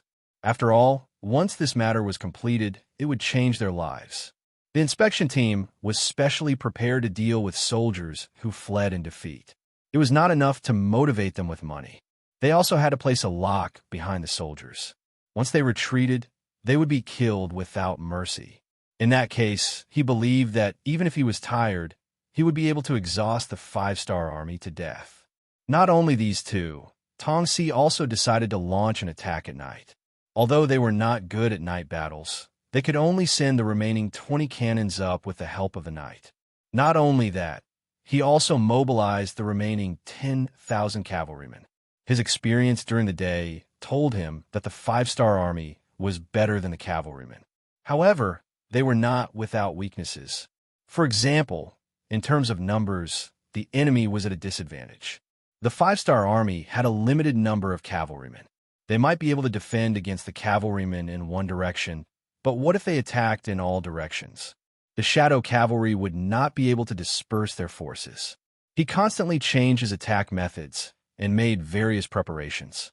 For hours later, a set of effective attack methods in Tong's eyes was formulated. In order for the plan to be carried out smoothly, he mobilized a total of 120,000 soldiers to prepare for the attack. I don't believe that 120,000 of us can't defeat you. If we can't, reinforcements will arrive at any time. I want to see if you're made of iron. After Tong Si finished speaking, he began to issue the attack plan and order to his subordinates. Even at night, the weather in June was still very hot. A light breeze blew, and the stench of blood filled the barren hills. However, the soldiers of the five-star army acted as if they didn't hear anything. They leaned against the trenches and slept. A good warrior must first learn how to rest, learn how to keep oneself in the best condition. Everyone, pay attention. The enemy's cannons are coming up. In the silence, the scout on duty discovered something and shouted, "Boom, boom, boom." As soon as he shouted, the sound of cannons rang out. Then, heavy cannons landed around the barren hills, causing the ground to tremble. When the cannons landed outside the trenches, all the soldiers were awakened from their sleep. Yang Qindong was also awakened the moment the cannons landed. Then, he felt the throbbing of the white dragon horse beside him. He stretched out his arm and gently stroked the horse while listening to the direction of the cannons. As the best soldier king in the past, it could be said that he had spent half of his life dealing with guns and cannons. In this aspect, he had a sense of alertness that others did not have. The direction is northwest. Order the cannons to counterattack. Based on his experience, after roughly determining the location of the enemy's cannons, Yang Qindong decisively gave the order to counterattack. Beta Persei, who had been waiting by the side, immediately shouted with his unique, loud voice. Then, the cannoneers began to load the cannons. Then, the cannoneers fired the cannons and landed 2.5 miles northwest. Boom, boom, boom. The five-star army's rapid counterattack blew up 20 cannons of the Siamese army. When he saw that the 20 cannons had been blown up into scrap metal after only one round of cannons, Tong jumped up in exasperation. Attack, attack, attack on all fronts. Whoever kills Yang Qindong will be heavily rewarded and given the title of nobility. Kill! As Tong shouted, the first echelon of the Siamese army rushed out from 4 directions. At the same time, the first echelon of the Siamese army also rushed out. In the dark night, a full-scale attack began. Attack! Cover the area with cannons and machine guns. If the enemy is close, throw grenades. Don't let the enemy rush up the barren hills. Yang Qindong walked out of the trenches and shouted loudly. He had already heard the sound of iron horses galloping from all directions. He knew very well that the enemy had divided their forces. Since that was the case, his role in leading the cavalry out was very limited. Furthermore, in the dark, visibility was limited. The speed of the war horses was very fast. If they really rushed out, the danger would only increase. Therefore, he left his war horse in the trenches and walked into the trenches with a Type 95 in his hand. Following Yang Qindong's orders, the cannons began their counterattack. Since there were many enemies, no one knew how many enemies would be killed at any point of attack. The machine guns of the Type 95 squad did not stop for even a moment. They continuously shot out bullets, trying their best to destroy the approaching enemies and blast them away. The sound of gunshots was like firecrackers. Bullets were fired one after another, sweeping the enemy's bodies. At this moment, human lives were the most worthless thing. However, the Siamese army was already prepared. Although there were soldiers dying in the charge every moment, the charging troops did not have any intention of stopping. They continued to charge in an organized manner. When a group of people died, another group of people would rush up to replace them. Wave after wave of attacks, the Lu 5th Division on the barren hill finally showed signs of being overwhelmed. A few of the Type 95 squad machine guns had to take a short break because the barrels were too hot. The Siamese soldiers took this opportunity to charge up to the foot of the barren hill. Then, they strode into the barren hill. Blast them out! Dang Liming shouted to his comrades when he saw the enemy enter his formation. He took out a bayonet from his thigh and attached it to the Type 95. Then, he was the first to charge out of the trenches. He wanted to use his actions to tell the enemy that Lung Feng was not only good with guns, he was also good with bayonets.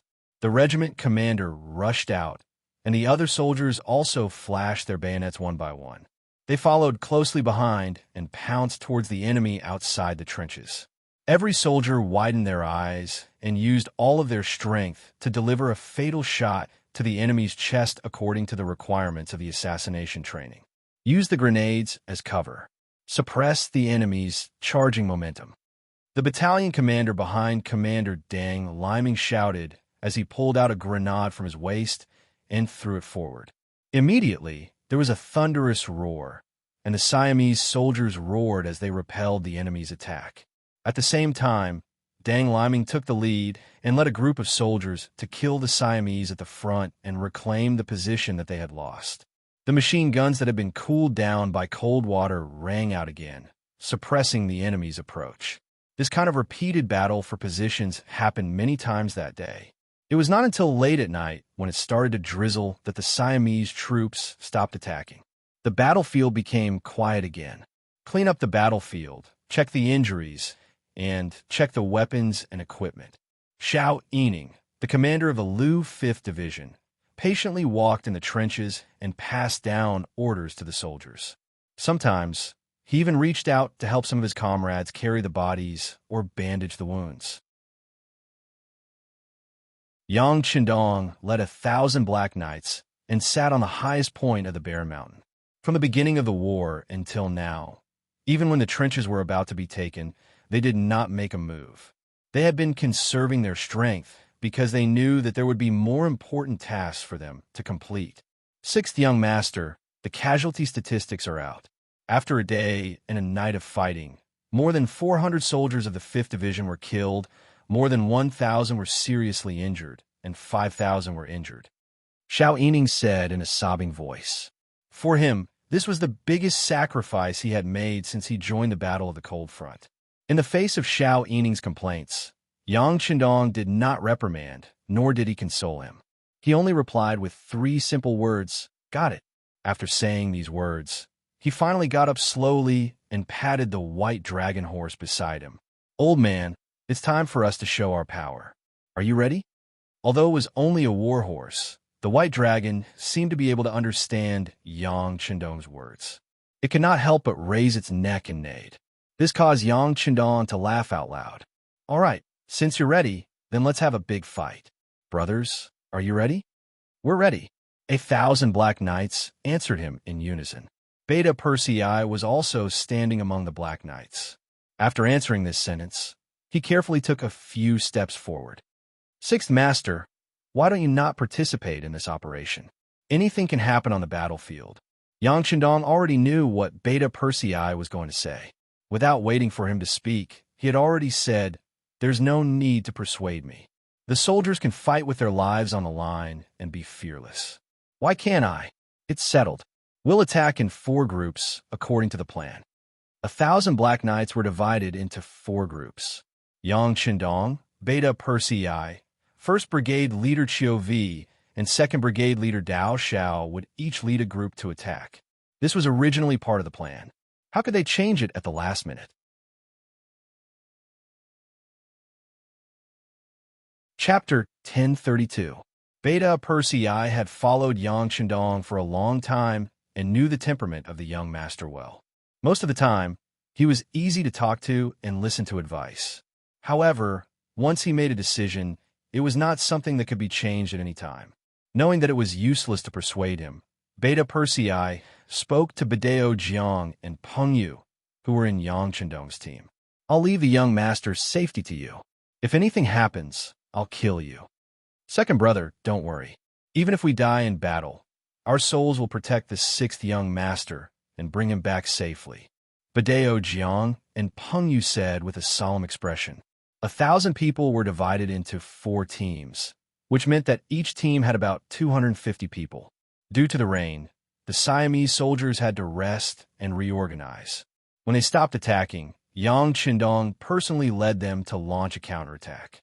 Before they set off, Yang Qindong said to Xiao Yining, "Cook immediately and take the time to rest. The soldiers are very tired after fighting for a day and a night. I'm afraid there will be more difficult battles waiting for us. The more energy we have, the more likely we will win. 6 young master, don't worry. We will wait for your triumphant return.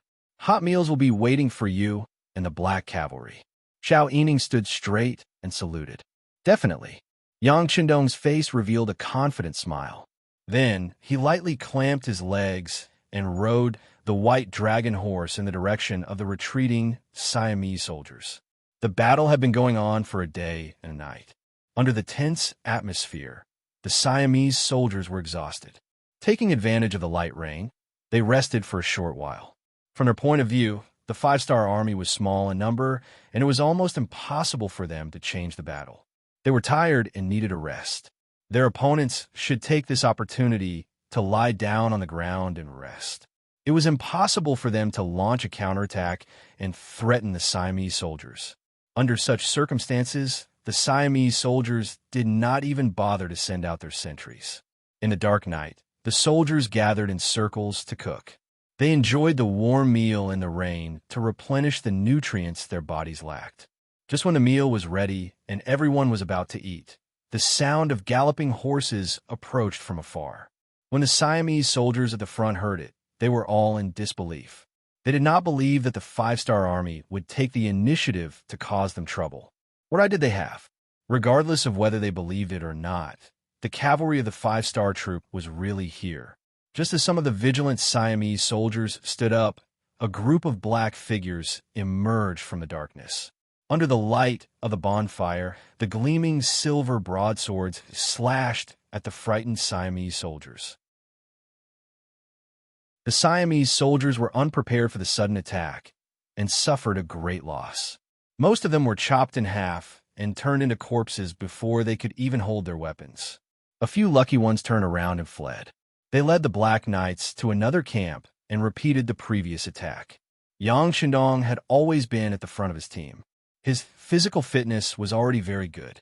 No one could beat him in terms of both strength and toughness. In addition, the White Dragon was the king of horses. With the combination of the two, once he rushed out, no one could catch up to him. Naturally, he took the responsibility of being the tip of the arrow. His appearance was like a golden needle that quickly pierced into a person's body. Wherever he went, the Siamese soldiers, whether armed or unarmed, soldiers or generals, were no match for him. They were all killed with a single slash of his saber and fell to the ground with hatred in their hearts. "Quick, keep up with him." Ba Daojiang and Peng Yu pushed their horses to their limits, but they were barely able to keep up with Yang Qindong. This made them extremely anxious, and at the same time, they used all of their strength. Every time their silver blades struck down, another soul would appear on the battlefield. Although there were only around 250 people, under Yang Qindong's lead, everyone forgot about this fact. All they thought about was constantly moving forward, constantly killing the enemy, and constantly killing the enemy. With such high morale, the cavalry of more than 200 men forced their way through 4 Siamese military camps, each of which had at least 1,000 soldiers. However, with the advantage in numbers, they could not fight back. They could only run with their instinct. After charging into the 5th camp, Yang Qindong finally felt a trace of weakness. The speed at which he swung his sword slowed down, allowing Ba Daojiang and Peng Yu, who were behind him, to catch up. Then the two of them shouted, "Sixth young master, we have charged into the 5th camp. We have completed our mission. We can retreat now." "It's already the 5th camp?" Yang Qindong smiled as he thought about the plan to retreat after charging into 3 enemy camps. Then he shouted, "The enemy is too easy to kill. They are completely defenseless. Let's charge into 1 more camp. No matter what the situation is, we will retreat. What do you think?" Even though Yang Qindong said it in a negotiating tone, his tone was firm. Badeo Jiang and Peng Yu could not say anything. They could only smile bitterly and follow behind Yang Qindong as they continued to charge forward. 2 hours later, Xiao Yining, the commander of the 5th Infantry Division, stood on a barren hill and looked into the distance. So much time had passed. Why had not a single shadow cavalry unit returned? Did something happen to them? Just as he was worrying, the sound of hooves could be heard from afar. Then, the first batch of retreating units appeared. It was the fourth unit led by Dao Xiao. Their bodies reeked of blood, representing their achievements. When they retreated to the barren hill and saw that they were the first batch to retreat, he could not help but be shocked. Sixth young master and the rest did not return. No, you are the first unit. Xiao Yining replied honestly. What? That won't do. I have to go and receive them. This result shocked Dao Xiao. He had already completed his mission to kill 3 enemy camps. That was why he had retreated. However, he had not seen a single unit return. This could only mean that they had completed their mission beyond their expectations. He hated himself for being too honest and obedient. He wanted to lead his unit out again. However, Xiao Yining took large strides forward and blocked Dao Xiao's warhorse. No, it is so dark. You might not be able to find them. If every team that returns has to go look for the others, when will that ever end? Listen to my advice. Stay here and observe the situation first before making a decision. Furthermore, the soldiers must be tired and thirsty.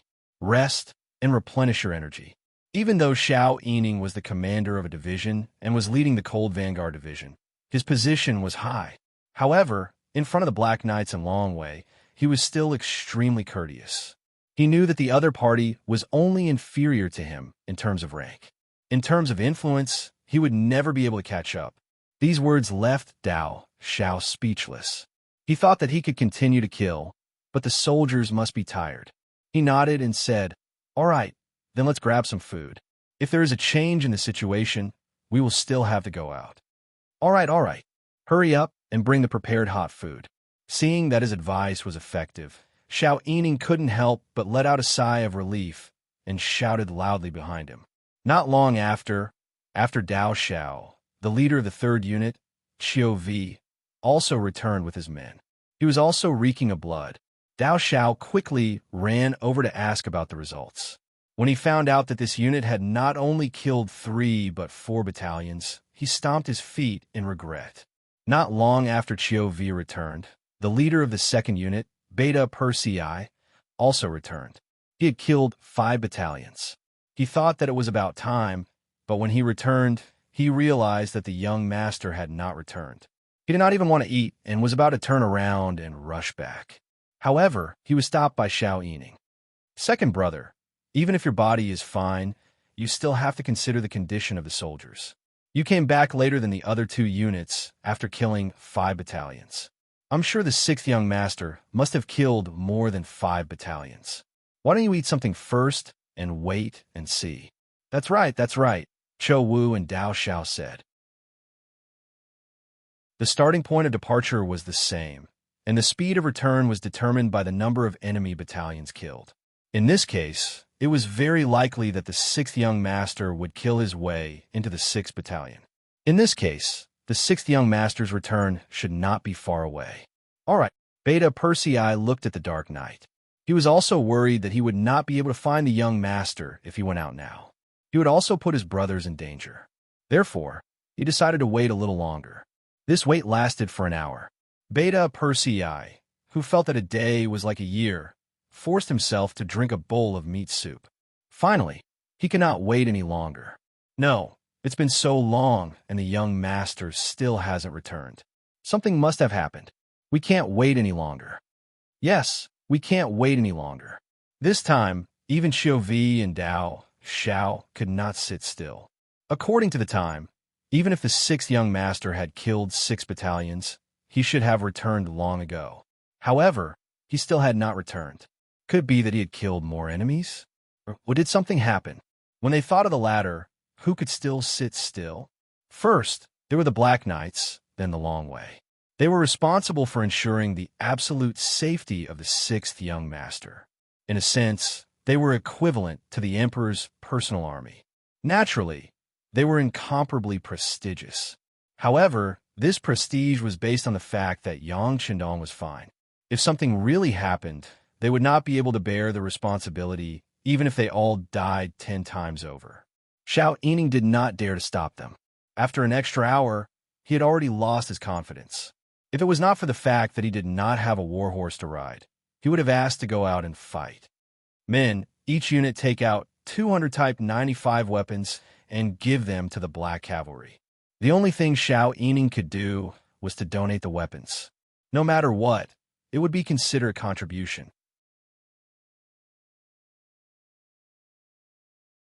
Chapter 1033. Wait a minute. Just as Xiao Yining issued the task, Beta Persei, who was already on his horse, raised his middle finger and gestured for silence. Then, on the quiet, barren mountain, almost everyone heard the sound of horse hooves stomping on the ground. It was getting closer and closer, becoming clearer and clearer. Young Master is back. It must be the young master. Beta Persei couldn't help but cry out, his childlike face full of joy. It was Yang Qindong. At this moment, his golden battle robe had long been dyed blood red. When he saw Beta Persei and the others at the foot of the barren mountain from afar, he squeezed out a smile, even though he was a little tired. Haha, everyone must be anxious from waiting. This time I violated the military order. It's my responsibility. Yang Qindong had set an example by apologizing as soon as he arrived. With his status, he had to admit that he had done something wrong. He believed that in the future, other officials, no matter how high their ranks were, would have to have an attitude when they did something wrong. Young Master, are you okay? But at this moment, no one took his self-reflection seriously. Everyone was really concerned about whether Yang Qindong's body had any problems and whether he was injured. I'm fine. I just killed a little too ruthlessly. 2 of my brothers were injured, but fortunately, I checked on them on the way. It's not fatal. They'll be fine after some rest. Yang Qindong grinned and laughed. This was the strength of the Shadow Cavalry. They were covered in protective armor, and so were their warhorses. Unless they were trapped and died of exhaustion or stripped of their armor, it would be extremely difficult to kill them. This was also the main reason why Yang Qindong dared to split them into 4 teams to counterattack with only 1,000 Shadow Cavalry. Facts also proved that there were no casualties in the 2nd, 3rd, and 4th teams, so were only injured by the shock. When they heard that Yang Qindong was fine and only 2 of his comrades were slightly injured, everyone laughed. Then Beta Persei couldn't help but ask curiously, Young Master, you came back so late. How many enemy camps did you break through?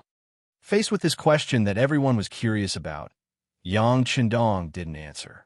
Instead, he dismounted from his white dragon warhorse and went to find something to eat and drink.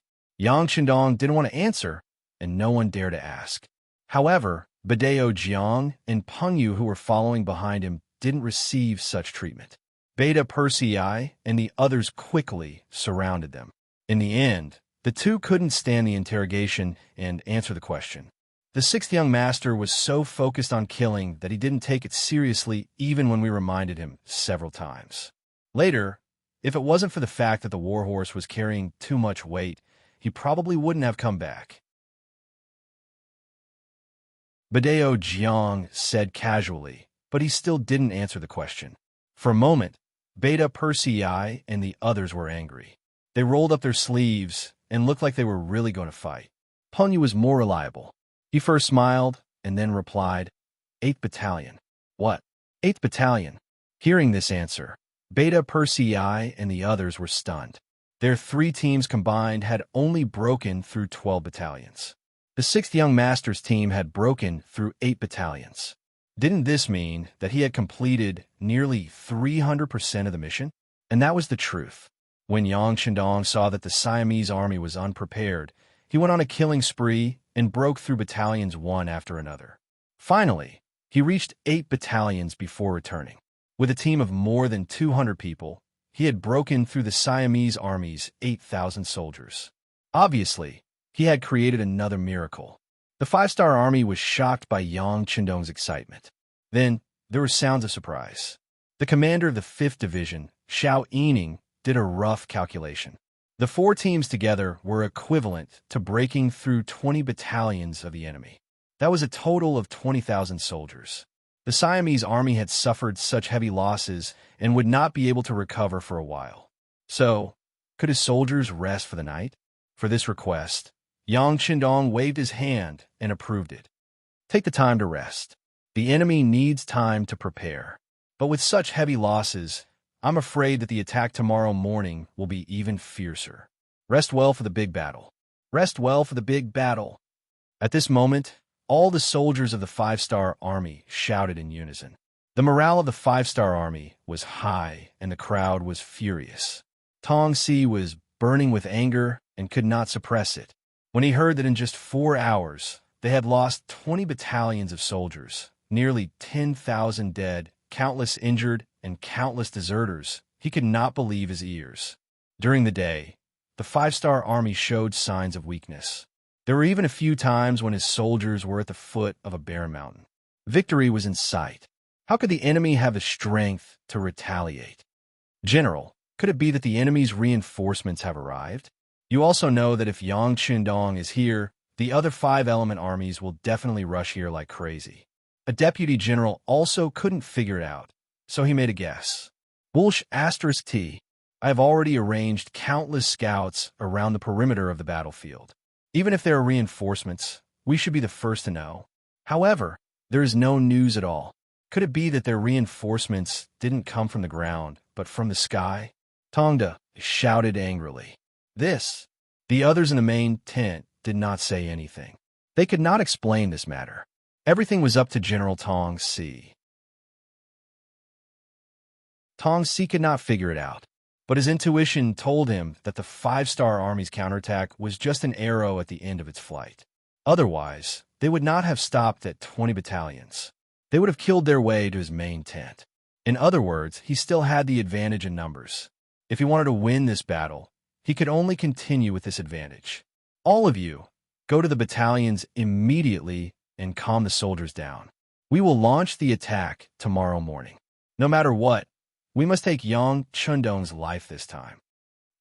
Suwon City, on top of the city wall. The deputy governor of Cambodia, Din Din Wei, and the Cambodian general, Dagan, were looking towards the southwest. After Yang Qindong left the city, no one dared to attack Suwon City. In fact, in order to achieve an absolute advantage in numbers, the Siamese soldiers who were guarding the city were all mobilized. In other words, Suwon City was really safe at this moment. Yang Qindong was indeed in danger. The sound of cannons had been heard since the night before. It had been 2 days and 2 nights. Although they were far away and could not see what the 5-star army had been through, the sounds of fighting and killing had not stopped. It was easy to imagine that the 5-star army was not having a good time. Yang Qindong had also been in danger. General Dagan, how many soldiers can we gather in the city? Din Din Wei looked into the distance for a long time and finally could not help but ask. Sai, Deputy Governor, I know what you mean, but we only have about 1,000 soldiers in the city and half of them are injured. If we rely on them, we can't even defend the city. If we really go out to help, the Siamese soldiers will attack the city at any time. If that's the case, I don't think the 6th young master wants to see. Dagan sighed. As a general, he certainly did not want to watch others fight. But with his current strength, there was nothing he could do. These words extinguished Ding Ding Wei's courage that had just arisen. So we can only watch. No, didn't the 6th young master say that we have enough soldiers in the city? He wants us to prepare enough troops in the city to clean up the battlefield at any time and snatch the supplies that the enemy will leave behind. This is also a very important task. When Dagan said this, he felt a little lacking in confidence. The Siamese soldiers had mobilized more than 100,000 soldiers and reinforcements were still coming. It would be very difficult for Yang Qindong to escape, let alone defeat the enemy. Din Din Wei could hear the disappointment in Dagan's words. He said confidently, "We have to believe in the 6th young master. He is a man who likes to create miracles. Besides, after his arrival, our people's lives have been better than before. Compared to His Majesty Boromir, he is more suitable to lead and lead us, isn't he?" Yes, that's right. We need to mobilize now. We need to mobilize the people in the city. We just need to wait for 6th young master to win the battle and capture the captives. Dagan originally wanted to ask if this would work, but when he saw how serious Din Din Wei was, he nodded. Then, let's go and prepare. 20 miles away from Golden Rim City, a cavalry team was coming. The leader was Major General Tian who usually had a cold face and was serious in speech and manner. After coming ashore from Bajiport, he led the world's #1 cavalry division and traveled day and night without rest. Even when they were eating, they had to eat while riding their horses. Finally, they arrived at Golden Rim City. However, it had been 2 days and 2 nights since the Siamese army besieged the 6th young master. "How far is it from here to Suwon City?" Tian asked Lu Duo, who was beside him, as he rode forward. "Commander, it is about 400 miles away." Lu Duo had already familiarized himself with the map before coming, so he answered without hesitation. "It is still so far away. No, we are still too slow." Hearing that it would take more than a day, Tian shook his head and expressed his dissatisfaction. "It is already very fast. After all, we still have a lot of things with us."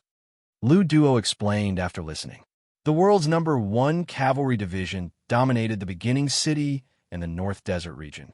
They were similar to the roaming cavalry. There was no fixed training ground at all. Often, they would fight wherever they went. Especially when they encountered unknown cavalry, they would immediately enter the opportunity to train. Therefore, they usually brought a lot of things such as food and water. It should be known that a large part of the grassland was desert. If there was not enough water, it was easy to get hungry and thirsty, leading to a decline in combat strength.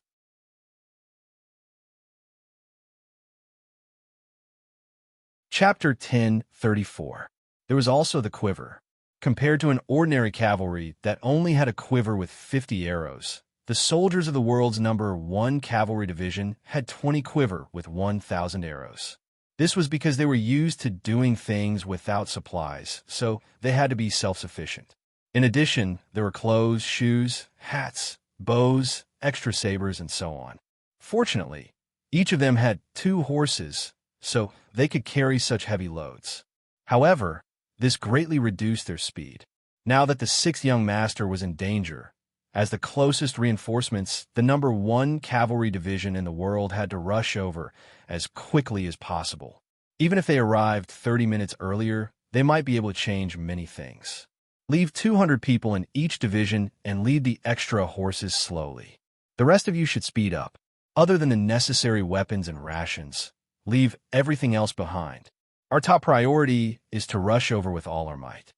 Tian took a deep breath and immediately made a decision. Lu Duo only hesitated for a moment before giving a military salute. Then, he began to pass down orders to the messenger behind him. Immediately, the 1st Cavalry Division, which originally had 10,000 people, was left with 800 people. At the same time, they also left behind 10,800 war horses and a bunch of supplies. Without any restraints, Tian who had only brought rations for a day, acted as if he would either succeed or die for a righteous cause. He had already used his actions to tell everyone that they had to rush over to the location to rescue the 6th young master. Otherwise, they would run out of food first. The 9,200 cavalry troops advanced quickly. Everywhere they passed, clouds of smoke and dust would rise, giving people the feeling that they were riding on a cloud of dust. On the barren mountain, because of the sneak attack, they managed to obtain half a night to rest. When the sun rose the next day, the crazy attacks began again. As if considering the factor of long delays, Tong Si once again gave an iron order that they could only advance and not retreat.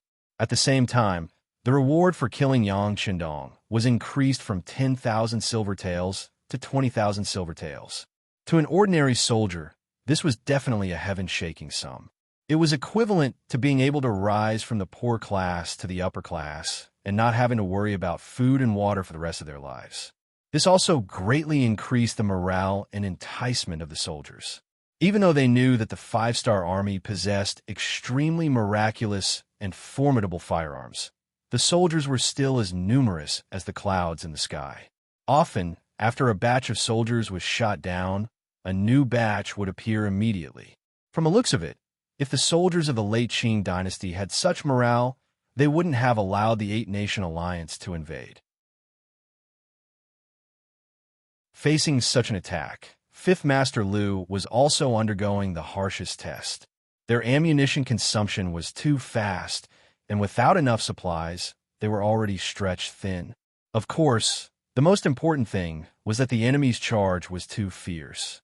Many of the muskets had to be used continuously, and the chances of them having problems were greatly increased. For example, misfiring, jamming, or overloading of the musket, causing it to not be able to fire, occurred repeatedly. Originally, 5th Master Lu only had one musket each and did not have many spare muskets.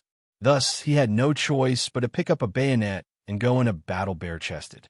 It must be said that the Lung Feng soldiers were not bad with their muskets, and their close combat abilities were also very strong. Once they were back-to-back and form a 3-by-3 formation, the three of them could easily kill enemies several times their number. Unfortunately, the number of enemies they faced this time was too much, and it was not just several times their number.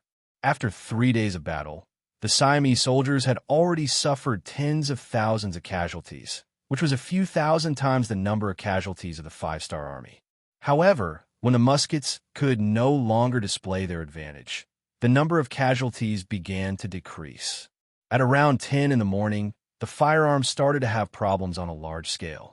By the time they switched to close combat at 1 o'clock in the afternoon, a total of 3 hours and 3 hours had passed. The number of casualties in the 5th Army had exceeded 1,000. What was even more frightening was that this number was still increasing. If it wasn't for Yang Qindong bringing the Black Knights and the Dragon Guards to join in and kill the enemy from time to time, the Barren Mountain might not have been able to be defended. Such a loss had never happened since the establishment of the Lung Feng army. However, no one complained. When they became the glorious soldiers of the Lung Feng army, they were destined to bear the same amount of pressure. For example, in the face of danger, they were expected to face death with equanimity. Use grenades when there are more people, and bayonets when there are fewer people. Those who can use muskets, please be prepared to cooperate. Please don't be a hero, don't fight alone, and don't casually save people, 5th Master Lu Division Xiao Yining said as he almost cried. Just now, he didn't know how many heroic soldiers had taken the initiative to charge at the enemy, and then fought one against many, hundreds, and finally died on the battlefield. He also saw that in order to save these lone heroes, many soldiers had charged into the enemy camp like moths to a flame. After entering, they never came out again. These were all good warriors. Even in the face of death, they did not flinch. He was happy to be their commander, but at the same time, he was sad for their sacrifice. However, war was cruel to begin with. Once on the battlefield, one had to be prepared to die on the battlefield. Perhaps this was the fate of some soldiers. However, as a division commander, it was better to have one less person die. It could be said that the Lung Feng army had undergone all kinds of training in the past, including winning with fewer people and bullying with more people. However, they really didn't have much training in using cold weapons to fight with fewer people. Perhaps everyone subconsciously thought that this kind of thing wouldn't happen. Thus, when faced with such a situation, there was some confusion. Division Commander Xiao Yining shouted at the top of his lungs. Under the cooperation of the other commanders, 5th Master Lu Division began to withdraw their forces. At the same time, they also gave up their territory on the outskirts of the Barren Mountain. Standing on the Barren Mountain, Yang Qindong didn't stop this from happening. This was because he knew that 5th Master Lu Division wasn't giving up on the battle. Instead, they were welcoming the arrival of a greater victory with a better posture. At 2 in the afternoon, the enemy's large-scale attack began again. From afar, the figures were densely packed. Based on a rough estimate, there were at least 30 to 40,000 soldiers. They relied on their numbers and shouted as they charged forward. In the face of the locust-like enemy, the remaining 6,000 soldiers of the 5th Division were not afraid at all. First, they threw out the last grenades in their hands, forcefully blasting a hole in the enemy's formation. Then, they began a frenzied counterattack. With companies as units, they stabbed forward like many sharp knives, forcefully suppressing the enemy's advance. Get on your horses and attack. Seeing this scene, Yang Qindong knew that it was time for him to counterattack. He immediately leaped onto the white dragon horse and rushed out in a blood-red battle robe. Beside him and behind him were 1,000 black knights and dragon guards. They also raised their steel swords and rushed towards the enemy while shouting and yelling. Facing the densely packed enemy, the cavalry's charging force was limited. If they were caught in the crossfire, they would become the target of public criticism. There would be no possibility of retreat or even survival. But at this moment, no one showed any intention of retreating. To be a member of the Black Cavalry, one had to be extremely loyal. They usually enjoyed the respect of others, and now it was time for them to pay the same price. 1,000 Black Cavalry Dragon Guards charged into the enemy's camp. First, they killed their way into the enemy's camp. Then, they were scattered and surrounded. Finally, their armor was riddled with holes. The so-called invulnerable black armor had served its purpose. It could no longer protect the Black Cavalry Dragon Guards, and they became the targets of the Siamese soldiers. The sun gradually set in the west, and the sky finally turned dark again. Translator, Nyoibo, Studio Editor. Nyoibo Studio. The arrival of night hindered the Siamese army's attack. Yang Chundong and his men could finally take a breather. When they returned to the barren hills and were panting, new casualties were reported. 5th Master Lu Division had less than 4,000 soldiers left. Even the Black Cavalry had less than 800 men left. Even the Black Cavalry had lost more than 200 men. This showed the cruelty of the battle. Their deaths will not be in vain. Their deaths laid the foundation for our greater victory. Their deaths were worthy, and honorable. Yang Shindong said and did so at the same time. He requested for a list of all the soldiers who died in the battle to be given to him. All of them would be treated as martyrs so that their families and loved ones would be taken care of. To paraphrase Yang Chindong's words, we cannot let the heroes bleed and shed tears. We cannot let their souls not rest in peace. We must let them pass away peacefully without any worries or scruples. Long live the 6th young master. More than 4,000 soldiers knelt on the ground and kowtowed to Yang Chindong, to the god in their hearts. Morale was still high. Many soldiers showed an attitude of facing death as they waited for the next bloody battle to come. At that time, they might fall and never get up again, but they had nothing to regret. This was their fate. There was nothing to worry about because everything had been arranged for them by the 6th young master. The soldiers were not afraid of death, but some were afraid of Yang Chindong's death. Xiao Yining and Beta Persei walked up to Yang Chindong together and made a request with a serious expression. In the next battle, they would try their best to charge and kill their way out of the encirclement. Break out? That's impossible. After understanding the meaning of the two, Yang Chindong shook his head with a bitter smile. If he knew that Yang Chindong would have such an attitude, Xiao Yining would not have cared about his status and said firmly, 6th young master, we are not asking for your opinion. We are informing you of this decision. Are you going to force me out? Yang Chindong saw that Xiao Yining was serious, so he pretended to be angry and his face darkened.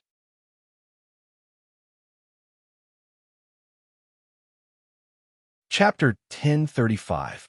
Don't blame Commander Xiao. This is also the opinion of all of us in Longwei. Our duty is to protect your absolute safety. Now that there is danger, the young master must leave. There is no room for discussion. Beta Persei spoke up. He, who had always followed Yang Chindong's lead, finally became the bad guy for once and offered his opinion. Since Beta Persei had made such a statement, Yang Chindong knew that it would be difficult to refuse. A thought came to his mind, and he asked, since we are breaking out of the encirclement, where should we go? Now that Wang Shan is also injured and the radio is damaged, we don't know where our troops are and where the danger is. Once we rush out, what should we do if we get surrounded again? At that time, our reinforcements won't even know where we are. What should they do then? Won't it be even more dangerous? When the battle was at its cruelest, the telegrapher Wang Shan also joined the battle. However, because his strength was limited, he was killed and carried back. Not only that, but the radio was also damaged and could not be used for a while. Yang Chundong could naturally solve all of this. For example, he could take out another radio from the warehouse and then send a report to the outside to inquire about the situation. However, he did not do so. He also wanted to see what the other armies would choose to do when they did not hear from him. This was often the best time to test people's hearts.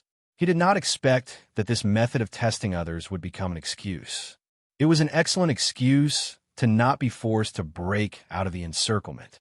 Beta Persei and Xiao Yining only thought about how to ensure Yang Chendong's safety and did not think about what to do after they got out. Now that they were asked this question, they did not know what to say. However, Yang Chendong still had a relaxed smile on his face and said, "Well, you have to believe in yourselves and our army. I promise that as long as we can hold on, the reinforcements will arrive by tomorrow at the latest. At that time, it will be time for us to fight back with all our strength." The reinforcements will arrive tomorrow? Beta Persei and Xiao Yining looked shocked. At the same time, they also had a question to ask. How did Yang Chendong find out about the radio station without it? However, they wouldn't say anything like that, nor did they dare to say anything. "Yes, the reinforcements will arrive tomorrow," Yang Chendong said, as if there was something important. Of course, he wouldn't say that he was just guessing. In fact, he didn't know where the reinforcements were. Everything was just a guess.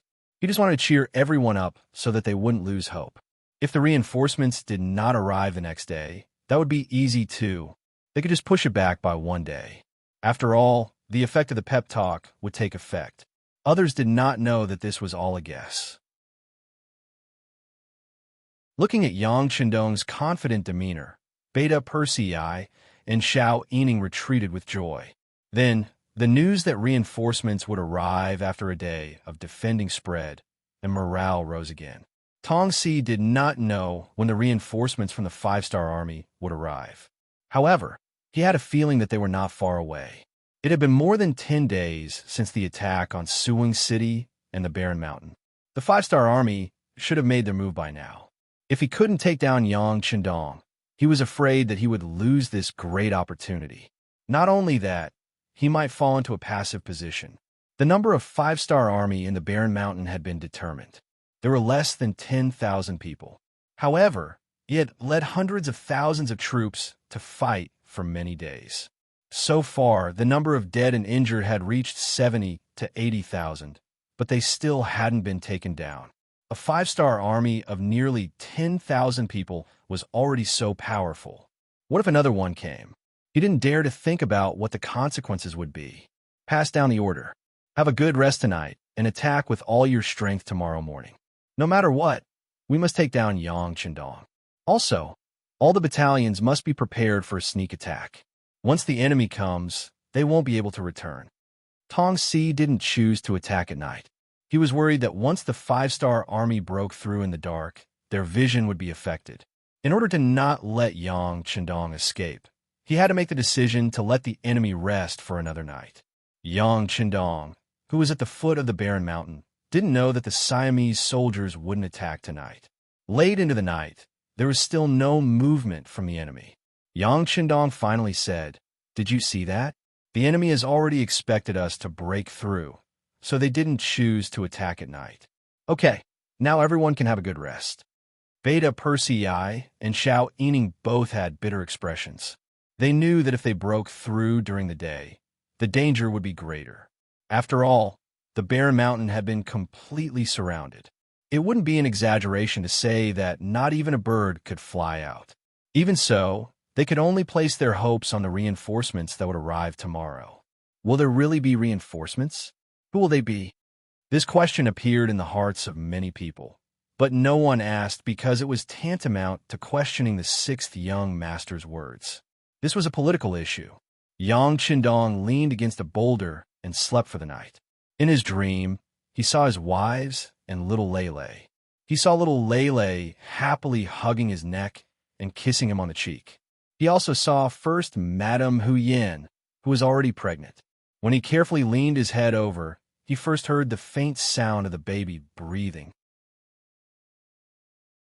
Then it became louder and louder until it became a very loud dong, dong, dong trembling sound. It seemed that at this moment, the earth was trembling with it. Young master, While he was in a daze, Beta Persei's voice suddenly sounded, and then his body shook. Yang Chendong instinctively opened his eyes, and Beta Persei's wide-eyed face appeared in his line of sight. Seeing that Yang Chendong had woken up, Beta Persei said happily, "Young master, you're really amazing. The reinforcements are here. The reinforcements are here. The reinforcements are here." Yang Chendong was also shocked by this news, and when he wanted to say something, the sound of armored horses trampling on the ground entered his ears. He finally knew where the sound in his dream came from. It was precisely because of this that Yang Chendong's eyes widened. "How many reinforcements are here? Which team is it? I don't know yet, and I can't see clearly, but it should be the reinforcements. Young master, look, the Siamese army that was about to attack has become chaotic." Beta Persei pointed to the distance at the foot of the barren mountain and said reasonably, "Binoculars." Yang Chendong said as he took the binoculars from Xiao Vi, the captain of the first guard company, and looked at them. "Ha! The reinforcements are here, and they seem to be very strong.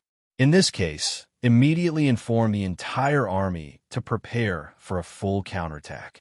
We need to attack from the center and attack from both sides." Looking through the binoculars, Yang Chendong saw the commotion in the enemy camp, and at this moment, he was extremely excited. He did not think that the Siamese army still needed to put on such a show at this time. Faced with only half the number of people, and his condition was not very good, they could attack with just a burst of energy. It was meaningless to put on such a show now. In fact, the reinforcements were indeed here, and it was the 1st Cavalry Division that had arrived. After removing all the burden, Tian, who led the main force of the 1st Cavalry Division, 9,200 people, and traveled more than 400 miles in one day and one night, arriving at the barren mountain outside Suing City. Seeing that the sky was about to brighten, Tian, who gave everyone an hour to rest, and then said to the 5 regimental commanders, "If there are no major changes, the 6th young master is on the barren mountain in the distance. This battle will be the time for the 1st Cavalry Division to show the strongest combat power. I hope everyone can do their best, because all the 5-star army is watching us, because the 6th young master is on the bare mountain watching us. Is everyone confident?" It was only one day and one night of continuous travel. This was not the first time for the 1st Cavalry Division under the heavens. There was even a time when they traveled continuously for more than 3 days and 3 nights, but when faced with an enemy, they still did not rest and won in a spurt of energy. This time, they were going to help the 6th young master, so there was no possibility of them backing down. It was mentioned before that the first 3 regimental commanders of the 1st Cavalry Division were all captives. To be able to hold such a high position, it was all because of Yang Chendong's magnanimity. Even if it was to repay his kindness, everyone had to perform well this time. In other words, even without Tian Hu's words, they would still do their best to perform. There are too many enemies. Don't split up. Later, all of you will gather in a fan-shaped charge. At the same time, pay close attention to the position of the enemy's commander. If you find anything, immediately notify us. Tian, who knew the principle of capturing the leader first to capture the bandits.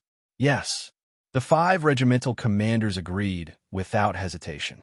Then, they turned around to notify the other regimental commanders and, at the same time, replenish their food supplies. At this moment, all the food they brought was swallowed. They knew very well that they did not know when the next battle would end, and they did not know when their next meal would be. Now, they were all prepared to not return until they won. Half an hour later, the 9,200 cavalrymen were ready to charge. Under the command of their division commander, Tian Hu, they suddenly appeared and charged diagonally into the battlefield, charging towards the unprepared Siamese infantry. In history, there was a saying that the Jurchens were invincible. However, when they faced the 1st Cavalry Division, when they appeared and launched a frenzied attack, the Siamese soldiers were stunned by the cavalry that appeared out of nowhere. In the past few days, the number of 5-star army soldiers on the barren hills had decreased, but they had also paid a heavy price for it. In the face of the most advanced continuous fire rifles, The others were afraid that they wouldn't be able to avoid them.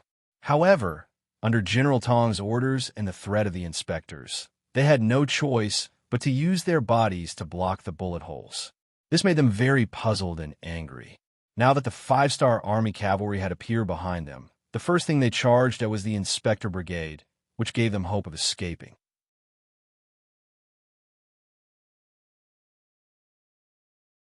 Chapter 1036.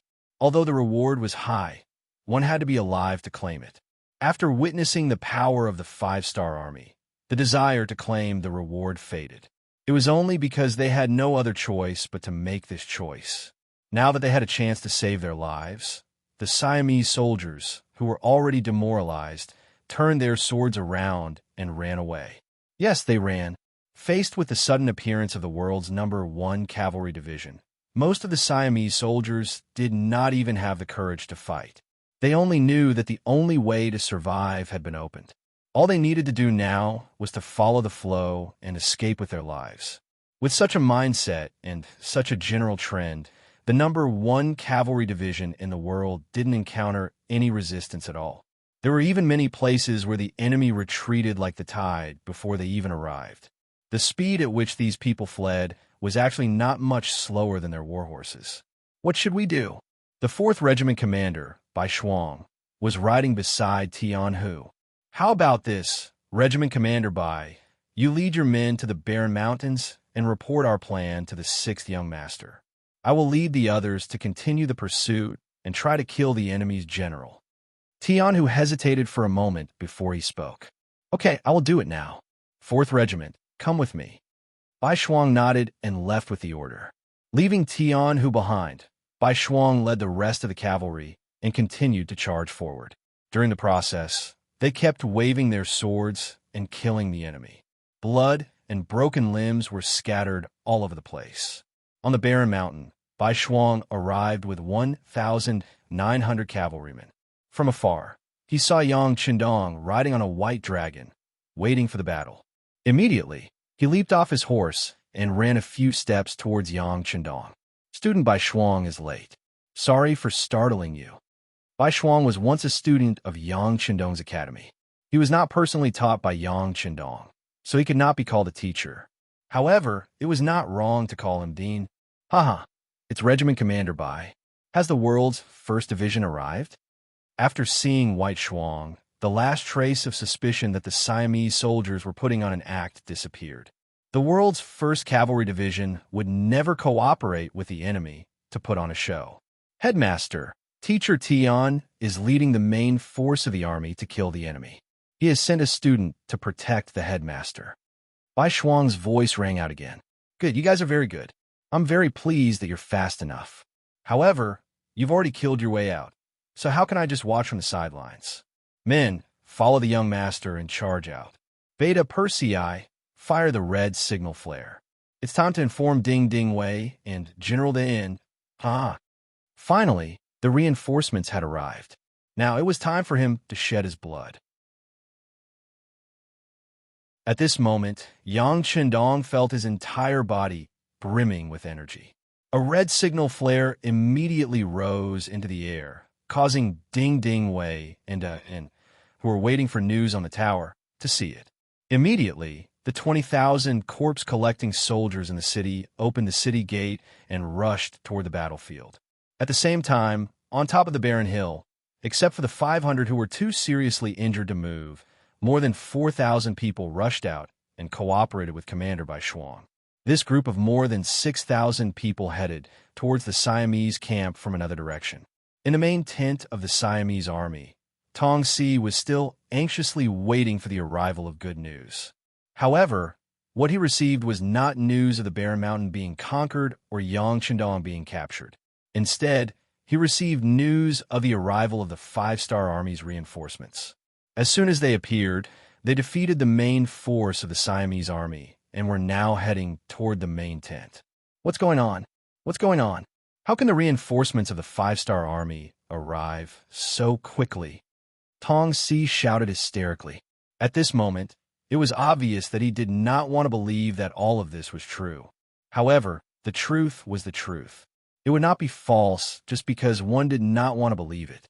After a few captains rushed into the main tent to report the battle situation, Tong Si finally knew that this time they had really lost. Not only did he lose the opportunity to capture Yang Chendong, but it was also very likely that he would be defeated because of this. If he had escaped a little slower, his life would have been in danger. Retreat. In desperation, Tong Si had no choice but to issue such a military order. What Tong Si did not know was that the generals below him were already afraid of the five-star army. According to them, the five-star army's reinforcements numbered in the tens of thousands. Therefore, it was impossible for them to defeat them. Otherwise, with Tong Si's 60,000 soldiers, it was completely possible for him to compete with the 1st Cavalry Division. Once an army lost its fighting spirit, it was no better than an organized group of civilians. When the order to retreat was given, the camp immediately became chaotic. Everyone fought to leave, and all the generals asked the ration officer for food. Food had to be eaten mouthful by mouthful, roads had to be taken step by step, and tasks had to be done one by one. When faced with so many generals asking for food, the ration officer was confused. When he strongly urged everyone to line up and distribute the food, saying that it would take at least 1 to 3 days to complete, the generals could not accept it. Some of them even started a fight for the food. Before they met the enemy, the Siamese army was already in a mess. It was a pity that Tong Si had already retreated, so he didn't have the ability to distribute or preside over the overall situation. When the 1st Heavenly Cavalry Division arrived at the main camp, all they saw was a mountain of rations that had yet to be distributed. Leave 200 men to guard the granary. The rest of you, follow me to kill the enemy. After unexpectedly obtaining these rations, Tian, who didn't show much joy on his face. His target was the enemy's commander, Tong Si. As long as he captured this person, this battle would be considered complete in his eyes. The 1st Cavalry Division continued their pursuit. Along the way, all the enemies they encountered surrendered. Very few people had the courage to fight. As a result, the entire battlefield was filled with scenes of the Siamese soldiers surrendering. Fortunately, Ding Ding Wei and En arrived quickly and took over the job, preventing the situation from becoming even more chaotic. From this point alone, it was clear that Yang Chendong had foresight. It seemed that he had expected this scene a few days ago. While Tian, who was advancing bravely, Yang Chendong arrived at the battlefield with more than 6,000 soldiers. Without the supervision of the Inspector Brigade, the Siamese soldiers who had been charging ferociously were now in a state of disarray. They were no longer as brave as before. Instead, they knelt down and threw down their weapons to surrender. Faced with these people who were no longer resisting, Yang Chendong did not give the order to kill them. Instead, he put away their weapons and sent people to watch over them. This was a job that could allow him to take in many captives. This greatly slowed down his progress and caused him to lose sight of Tong Si's fleeing figure. The 1st Cavalry Division also encountered the same problem. There were too many Siamese soldiers surrendering along the way. If these people were not controlled, who knew if they would escape back to Siam and become soldiers again? Commander, what should we do? 1st Regiment Commander Temu looked at the ground full of captives and asked worriedly. Stop the pursuit and clean up the battlefield. Although he was hesitant, Tian, who finally gave the order. He could not ignore the tens of thousands of captives in front of him. If these people caused any disasters, he would become a sinner. Tong Si never expected that the ferocious 5-star army would have to give up the pursuit due to the large number of captives. This allowed him to successfully escape from Cambodia and return to Siam. It was said that along the way, he encountered nearly 100,000 Siamese soldiers who rushed to reinforce him. They were all persuaded to return. Tong escaped, but even more soldiers were forced to surrender because they didn't have war horses. In order to preserve their lives, they were forced to surrender. According to the statistics after the battle, there were more than 50,000 captives in this battle. There were also countless military supplies and provisions. The battle to defend Suing City and the danger of being surrounded by barren hills was finally resolved. It seemed like they had effectively blocked the attack of the Siamese army, and the five-star army had turned the tables. However, in Yang Chendong's view, this was far from the end. This was just the beginning. In front of the city gates of Suwing City, there were corpses covered in white cloth. A total of 4,854 soldiers of the 5th Division and the Black Knights had died. At this moment, they were all lying here. Many of them could not be found for various reasons. The only things that were covered were the items they used daily. Revenge! Revenge! Revenge! The entire city gate was filled with shouts. They were all soldiers of the 5th Division. This time, they had lost half of their division and were almost crippled. Everyone was suppressing the anger in their hearts. There were less than 800 Black Knights and Dragon Guards left. They stood to the left and right of Yang Chendong. None of them made a sound, but from their eyes, which revealed their armor, they were filled with intense, killing intent. It was obvious that they were also extremely sad at this moment. Good, then we will take revenge. Men, bring the prisoners here. Yang Chendong said in accordance with the soldier's voice. After the order was given, 4,854 Siamese soldiers walked out under the escort of the 1st Cavalry Division. These people were all prisoners of war, and they were the kind that did not admit defeat. Even in the prison camp, they were still shouting about their identity as Siamese soldiers. They were still shouting that one day, when they returned to the army, they would come back to Cambodia and teach the 5-star army a lesson. Yang Chendong didn't have time to do their ideological work. He didn't even mention the matter of re-education through labor. It just so happened that a large memorial service was going to be held for the dead comrades. These people were put to use. They were tied up with ropes one by one and brought out like sugar-coated haws. There were nearly 50,000 Siamese prisoners outside the city. There were hundreds of thousands of people in Suwing City who watched this scene. They watched as the 4,854 prisoners of war were brought out. They watched as Beta Persei used his naturally loud voice to recite the names of the dead comrades.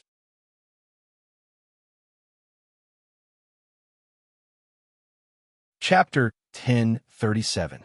There were nearly 5,000 names, and it would take some time to recite all of them.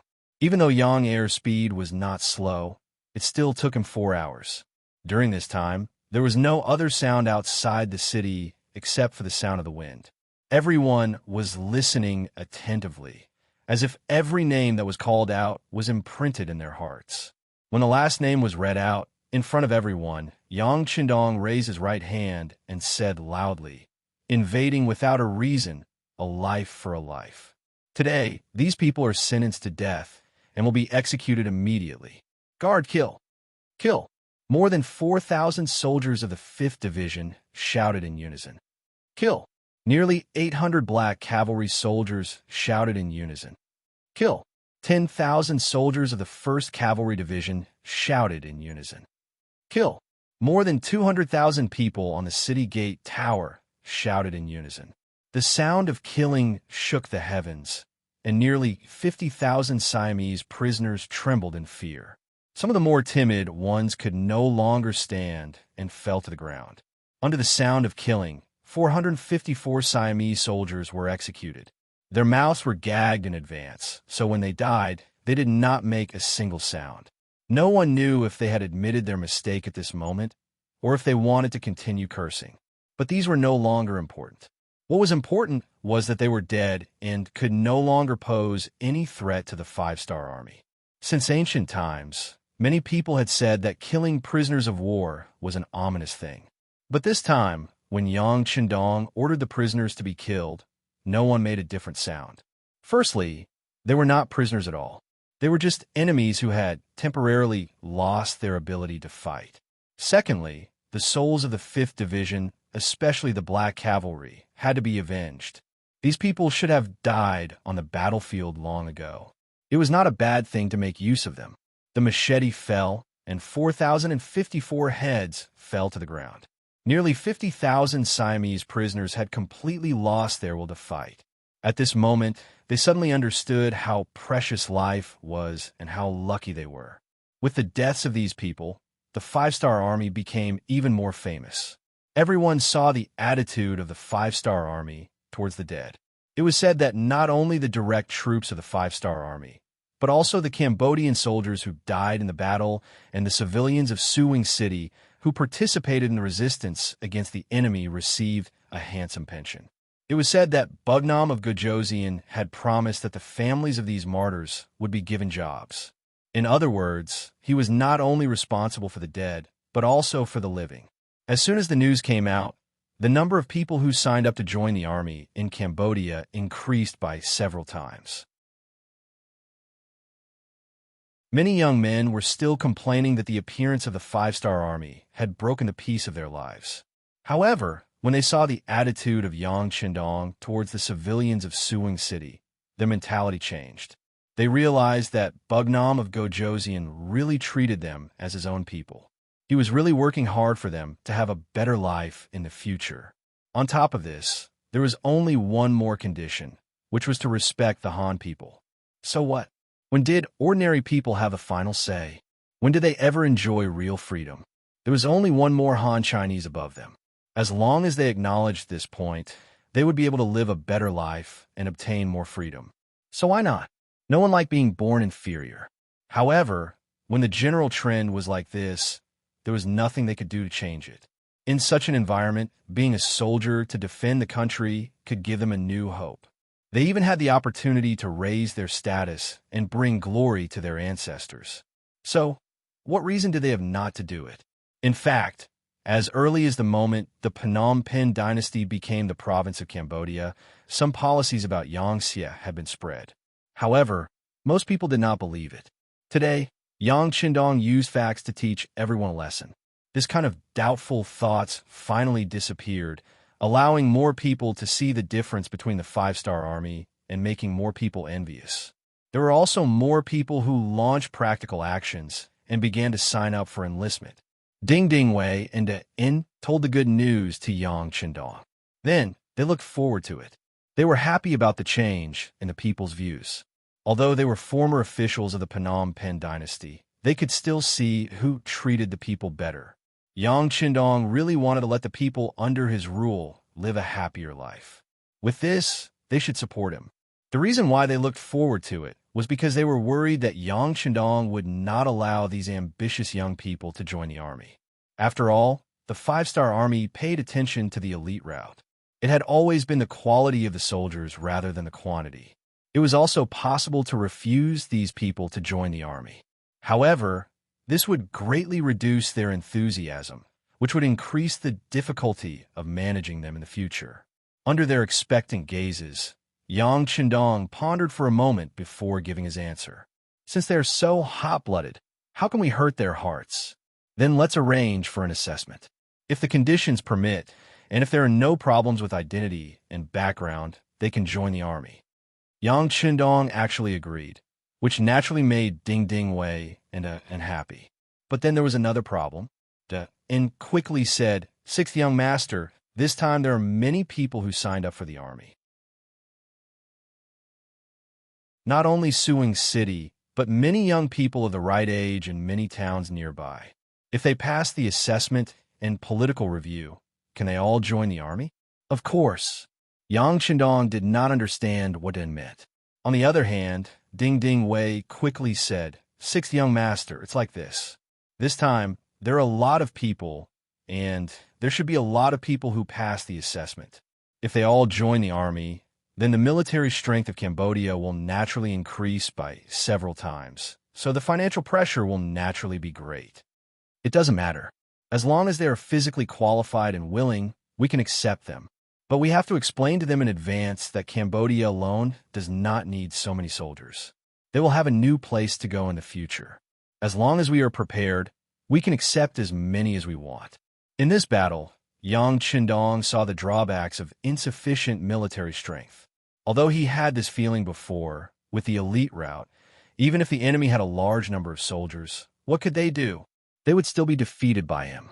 But this time, in the face of the sudden attack of the Siamese army, the lack of military strength was finally revealed. Yang Qindong finally understood that sometimes it was not enough to have a good number of soldiers. It was the truth that ants could kill an elephant. A small country like Siam gave him so much pressure.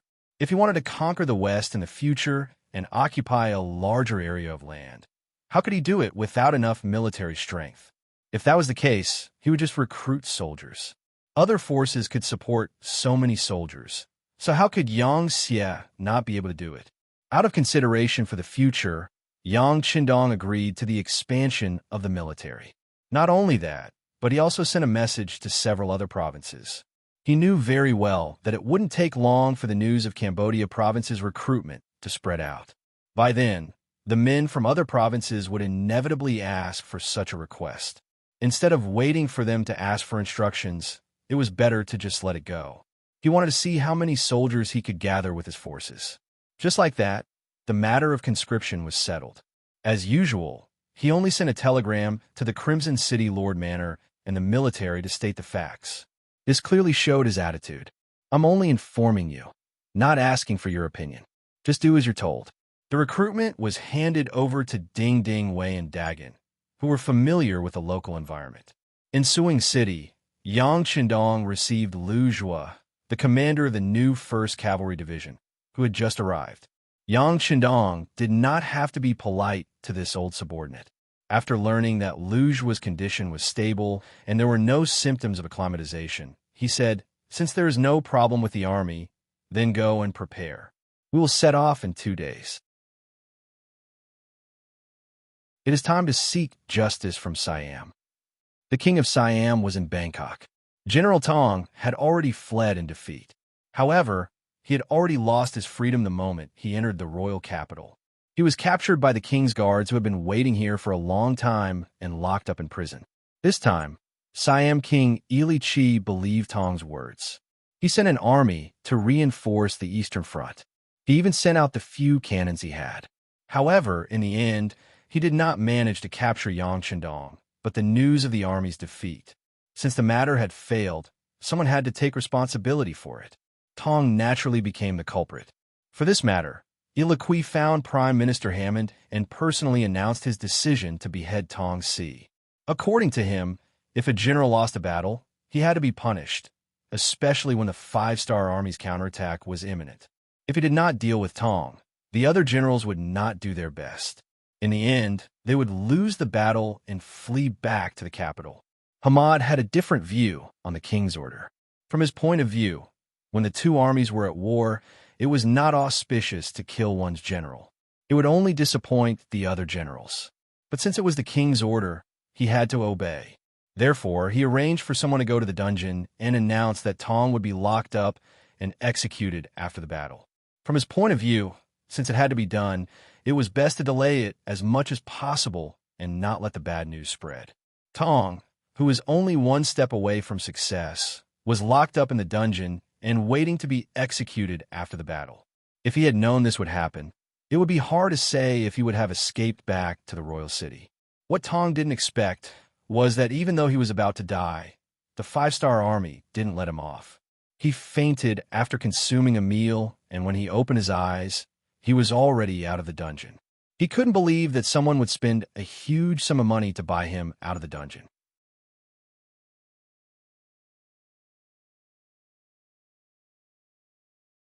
Chapter 1038. The person said that he was General Tong's family, and they were willing to exchange him for someone of similar stature. He was just a dying man. When the prison guard saw the large amount of gold and silver, he handed him over without much thought. After all, he was going to die anyway, so no one would pay attention to him. However, they did not know that this was the beginning of the disaster for Siam. Everything started with Yang Qindong's telegram reprimanding the intelligence department. The Siamese army split into 2 groups and marched toward Cambodia to intimidate Laos. The 5-star army actually didn't notice such an important military intelligence. It was no wonder that Yang Qindong scolded Yang San in the telegram for being useless. If he couldn't do it, then he should find someone capable to do it. Feeling Yang Qindong's anger, Yang San sent a secret telegram to Golden Rooster, who was in charge of the situation in Southeast Asia. However, this telegram was like a stone thrown into the sea. Helplessly, they had to send someone to investigate. Finally, they received news that Wu Gui, who was temporarily in charge of Sky Sparrow, had been captured by the Siamese army. He was nicknamed Golden Rooster, and his real name was Wu Gui. Just like the Great Ming Dynasty had the Genie Guards and the East Faction Guards, and the Five-Star Army had the Ministry of State Security and the CIA, Siam also had its own intelligence organization, and they had found Wu Gui's location in advance. It was in an inconspicuous courtyard in Bangkok. Siam beat them at their own game. They did not take him down immediately. Instead, under the instructions of Prime Minister Ahmad, they only watched him and did not alert the enemy. When the Siam army was preparing for war, Wu Gui, nicknamed Golden Rooster, was gathering his subordinates for a meeting. The Siam army broke in and captured him.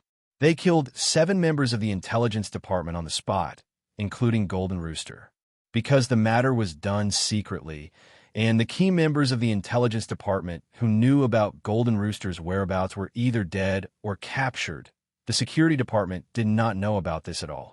It was not until Yang Qindong's telegram that they could not contact him that they sent someone to investigate. Only then did they know everything. The intelligence network of the Ministry of State Security in Siam was wiped out. When the news reached Chichen City, 5th Madame Sumaner, who was in charge of the CIA, felt that her opportunity had arrived. Since the establishment of the CIA, although it had done some things, its contributions were not very great. The reason was that the intelligence network of the Security Bureau had been established long ago. At this time, it was not easy for the CIA to insert a rod into it. Not only did they have to face the obstruction of enemy intelligence departments, but they also had to be suppressed by the Ministry of State Security. That's right, it was true that Sumaner was Yang Qindong's 5th madam, but Yang San was a servant who had followed Yang Qindong for many years. He was extremely trusted and valued. When it came to intelligence, he was naturally unwilling to give in. For the sake of the 5th madam, he had already shown enough respect by not directly suppressing the CIA. It was very difficult for the CIA, which was established late and had lost the initiative to gain any achievements. As the person behind the scenes, Sumaner had been looking for an opportunity to make a breakthrough. Finally, the opportunity had come. The incident in Siam made her feel that there was an opportunity to take advantage of. Immediately, she sent out a very clean female intelligence member, nicknamed Qingxi, to secretly go to the capital of Siam. According to Sumaner's intention, Qingxi's arrival was to investigate more of the Siam army's movements, as well as whether or not she could analyze their next move. After Qingxi arrived, she learned that General Tong had returned to the capital through buying information with a large sum of money.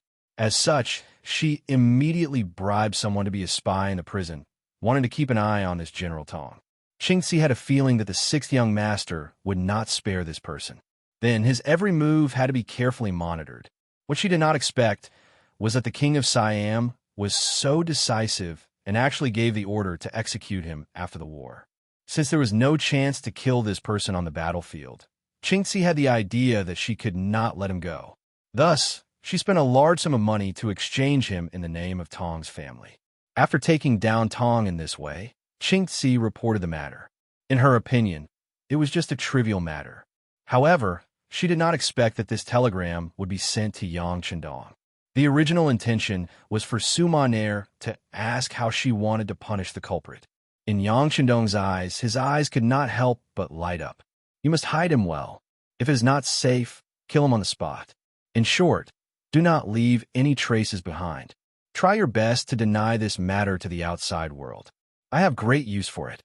After sending this telegram, Yang Qindong immediately sent another telegram to Luo Pa, the commander of the 2nd Army, who had already made preparations to send out troops in Wanxiang City. He allowed him to send out troops to Siam and reminded him that all logistical matters could be handled by the governor of Lao Province, Luan Shaochen. After sending out these 2 telegrams, Yang Qindong's 3rd telegram was also sent out. It was sent to the Minister of Foreign Affairs of Chichen City, Ma Dali. He requested to send people to Siam as soon as possible to negotiate. After sending out the telegram, Yang Chendong waved his hand and sent out troops to Siam. He had the 1st Cavalry Division, the 1st Cavalry Division of the new army, half of the 5th Division of the Lu Army, and a total of 50,000 Cambodian soldiers, temporarily recruited. In total, he had more than 70,000 people. It was quite a powerful force. Next, it was time for him to seek justice. Wanxiang City.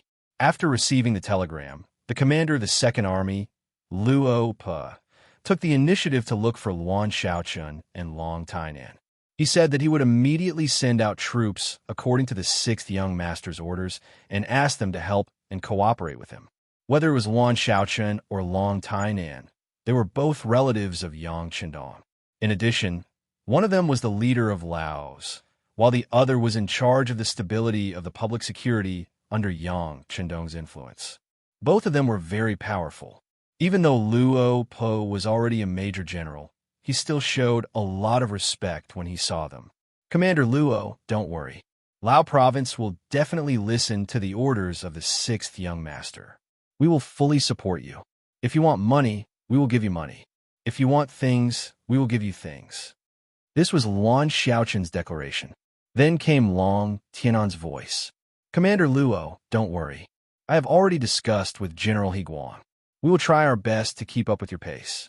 During this period, we have recruited a total of 40,000 soldiers. We will fully support you. After more than 10 days, while the situation in Suing City was worrying, Luan Shaochun and Long Tainan did not stay idle. After they reached a common goal, they did something very bold without being able to contact Yang Chendong. That was to recruit soldiers on the spot, especially the police force. Under Long Tianan's request, many people joined the army and became members of the Lao army. This allowed the army to expand in a short period of time and reached a total of 40,000 people. It was also proven that their thoughts were the same as Yang Chendong's. As expected, Cambodia province started to expand the army.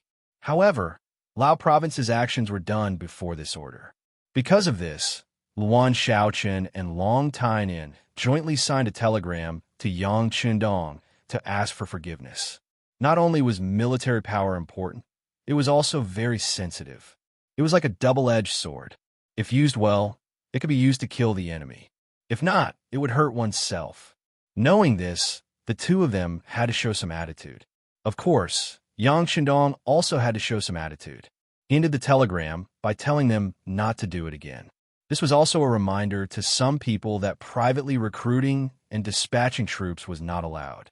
This warning was a warning that it would not happen again.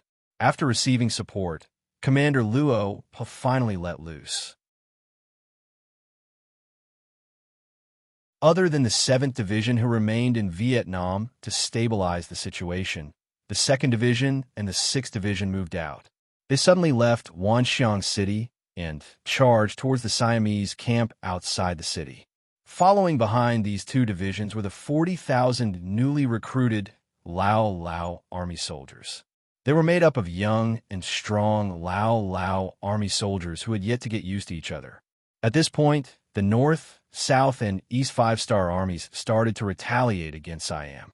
On the north was the 2nd and 6th Divisions led by Luo Pe, as well as the 40,000 Lao soldiers, a total of 67,000 men.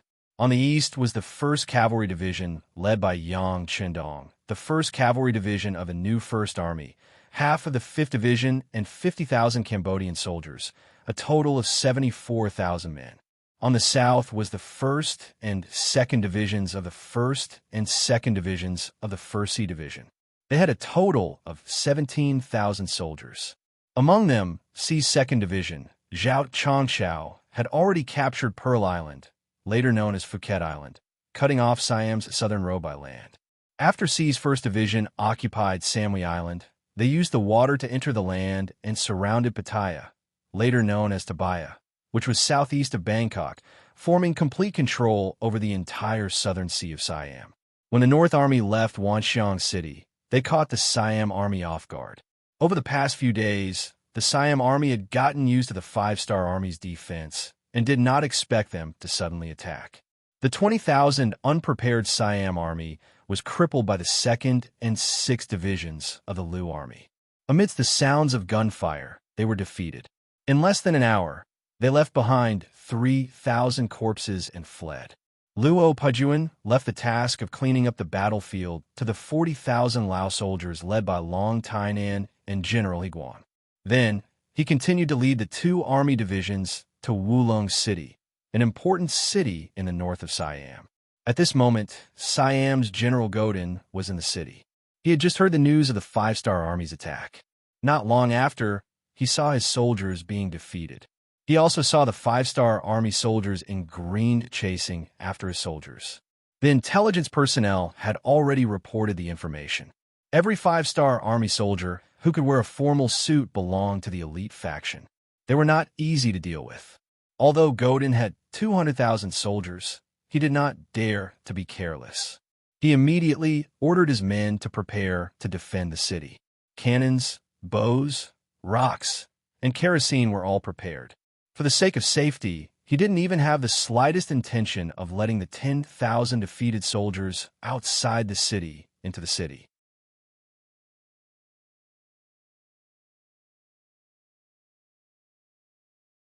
Chapter 1039. If they didn't open the gates, they would only lose 10,000 soldiers. Once they opened the gates, the main force would be in danger. With the city's defense and the 50 cannons, they might be able to inflict heavy damage to the main force of the 5-star army. General Gordon was ambitious. This time, he wanted to use his actions to humiliate the 5-star army. He wanted to tell them that the Siamese army wasn't like the Songlan army or the Phnom Penh army. They were capable of fighting. While Gordon was waiting for the enemy to approach the city, the 5-star corps stopped moving. They took out their 100mm mortars and aimed at the city tower. Gordon was waiting for the enemy to approach the city so that he could destroy one of them with his cannons. The 5-star corps stopped moving. They took out their 100mm mortars and aimed at the city tower. Looking down from above, Gordon saw that the 5-star army stopped moving when they were 5 miles away. He didn't understand what they were up to. He didn't have to wait for long before reality told him the truth. Luo Pa ordered the cannons to open fire. The mortar cannons could fire up to 13 li away. Using Wulong City, which was only 5 li away, as a target, it was as easy as playing a game. A total of 40 cannons rained down on the city walls, causing blood to splatter everywhere. Gordon, who was waiting for the enemy to approach, didn't expect the enemy to open fire from such a distance. His cannons could only fire up to a distance of 1,000 meters. This caused him to subconsciously limit his vision. Then, amidst the explosions, he was knocked to the ground by the shockwave. Fortunately, the soldiers beside him were very diligent. They pushed General Gordon to the ground.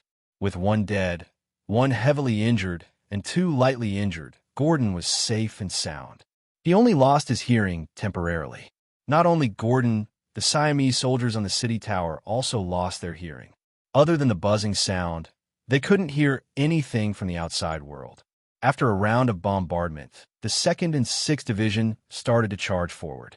To the cold front warriors who had to train at least 3 to 5 kilometers a day, a distance of 2,500 meters was nothing. Under the cover of the artillery, they arrived at the city gate that had already been destroyed. After a round of gunfire, they opened up a path and easily killed their way into the city. On the tower, the 50 cannons that had been transported to the North Tower had been reduced to a pile of scrap metal. Beside him, there were almost 1,000 dead bodies of the Siamese soldiers. The other survivors, including General Gordon, had already fled downstairs. In other words, it wasn't that they were useless.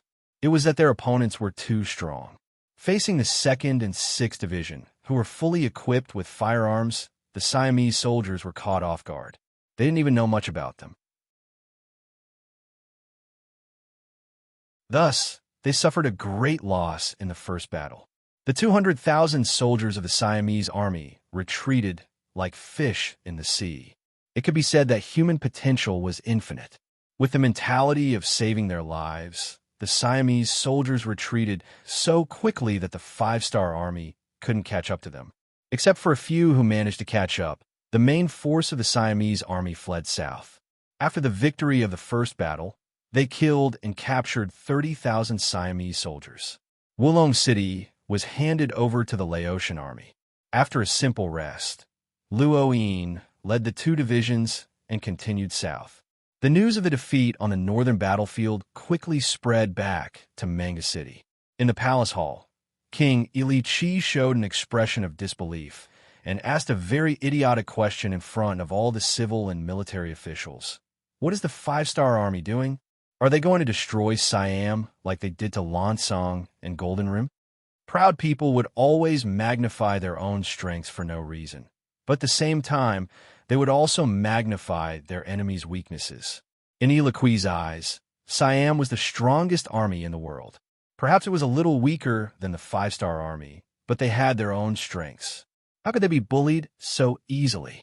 Ilaqui's shout attracted a lot of discussion in the palace. Then Prime Minister Hamad stood up and said, "Your Majesty, the five-star army is coming. Looking at the fate of Lansong and Golden Rim, we must be prepared for a war. Sure, let's fight. Who's afraid?" Siam had just entered the era of big cities. In comparison, its politics were clean and the people were loyal. Its strength was not weak. This was also where Ilaqui's foundation lay. Before the war, Ilaqui had found Hamad and a few other important officials. After a discussion, they agreed that the five-star army was not strong enough to destroy Siam. In other words, even if they lost the war, they could just lower their heads and give some compensation. The possibility of the country being destroyed was still very small. It was because of this point that Ilaqui agreed to send troops.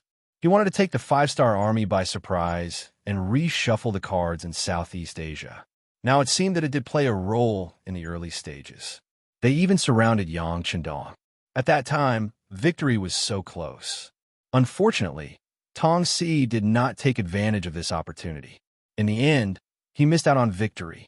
Since they could not win, they had to think about how to stay in an invincible position. Considering the plan prepared before the war, Prime Minister Hamad continued, "Your Majesty, I request to send a message to the five-star army to negotiate. Please allow it." Approved. Ilaqui had to nod and agree.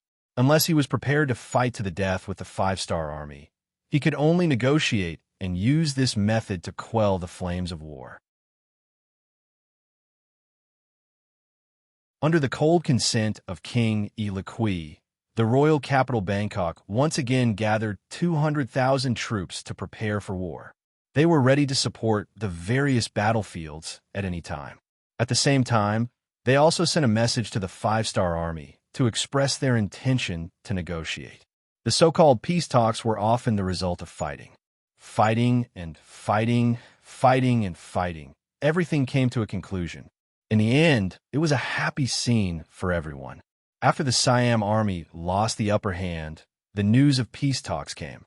The commander of the East Army, Yang Chendong, who was leading the army to Siam, laughed after hearing the news.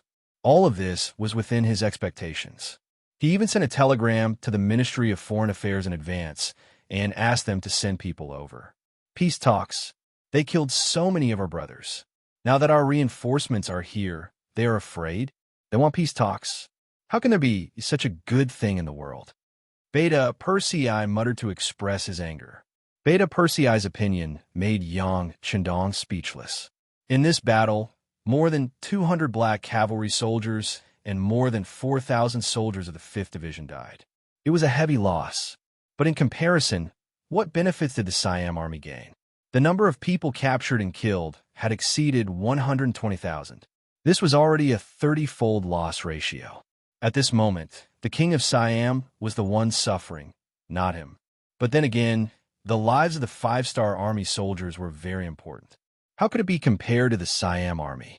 From this point of view, Beta Persei's words were not wrong. That's right. It's impossible to talk about peace and let this matter slide. This time, we're determined to get Siam. Yang Chendong's attitude was very firm. Beta Persei's eyes lit up when he heard this. However, Yang Chendong's next words made Beta Persei a little confused.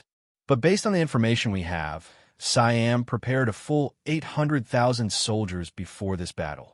So far, we have destroyed about 200,000 soldiers. There are at least 600,000 soldiers left. Beta Persei, tell me, with our current strength, can we defeat them? Yes, 600,000 is.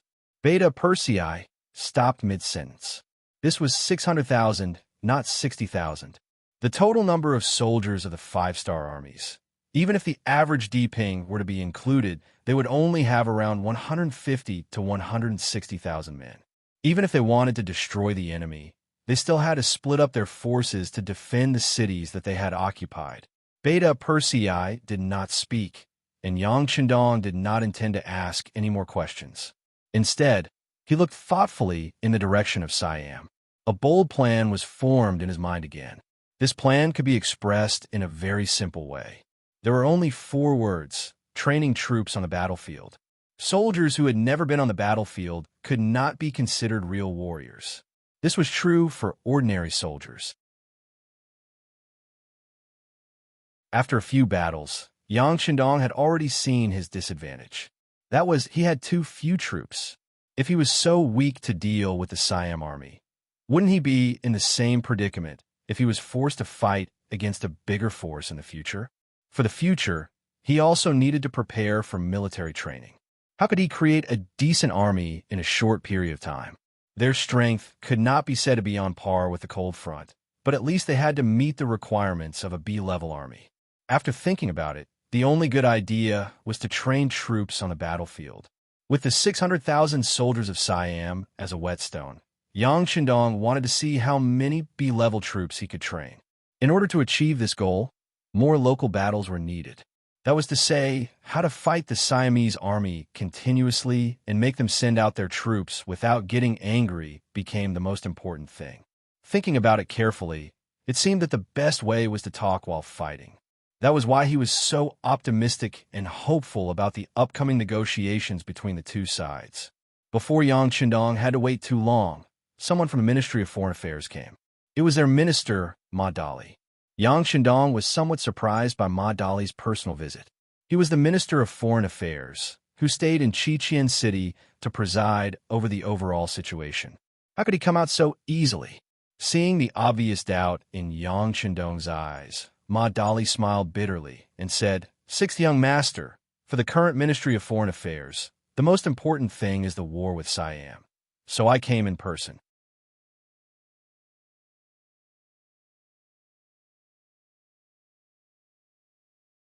Chapter 1040. Han. Hearing Ma Dali's sincere answer, Yang Chendong smiled. Diplomatic work was usually divided into 3 types: enemies, friends, and countries, regions, or forces in the middle. However, Yang Xie rarely had any hostile forces around him. In the end, it was because of their military and financial strength. It was said that a weak country had no diplomacy. If Yang Chendong were to add another sentence, it would be to strengthen the diplomacy of strong. Yes, whether it was a strong military or economic power, diplomatic work was relatively easier. Whether it was because of the desire for benefits or the fear of military power, no one was willing to provoke a strong country or force. Therefore, compared to the heavy work of other departments, the Ministry of Foreign Affairs was much more relaxed. Finally, there was a strong country like Siam, and the Ministry of Foreign Affairs finally had a chance to show its strength. As a minister, Ma Dali simply volunteered to be here. Since the previous minister, Yang Shan, stepped down because of his son, Yang Taizhu, Ma Dali had not achieved any outstanding results. Without any achievements, how could he convince the masses? Even when Yu Qian, as the city lord of Crimson City, held meetings with the status of Prime Minister Yang, Ma Dali rarely spoke. He had been looking for an opportunity to show his strength. Now that the opportunity had come, how could he let it go? After knowing Ma Dali's thoughts, Yang Chendong did not make any comments. A subordinate who wanted to achieve results should not be discouraged. On the contrary, he should encourage him. "Minister Ma, you have come this time. Whether you can defeat Siam or even win this war completely depends on your diplomatic skills. As long as you can hold them back, the longer the time, the greater the chance of victory. What do you think? Are you confident?" Yang Chendong was telling him the truth. Ma Dali took this opportunity to ask carefully, "Sixth young master, have you made up your mind? Do you really want to defeat Siam in one go?" Ma Dali was like a poisonous needle that was inserted into the enemy's heart. Yang Chendong naturally had no intention of hiding it from him. That's right. I've already made my decision. But Ma Dali hesitated for a moment. When he saw Yang Chendong's encouraging eyes, he continued, "But according to our investigation, Siam has just become a big city. Whether it is military, political, or economic, they're not weak. It will be difficult to take them down in one go." Difficult? It's like a spring. If you're strong, it's weak. Yang Chendong didn't care if the other party knew what a spring was, or if he could understand this saying.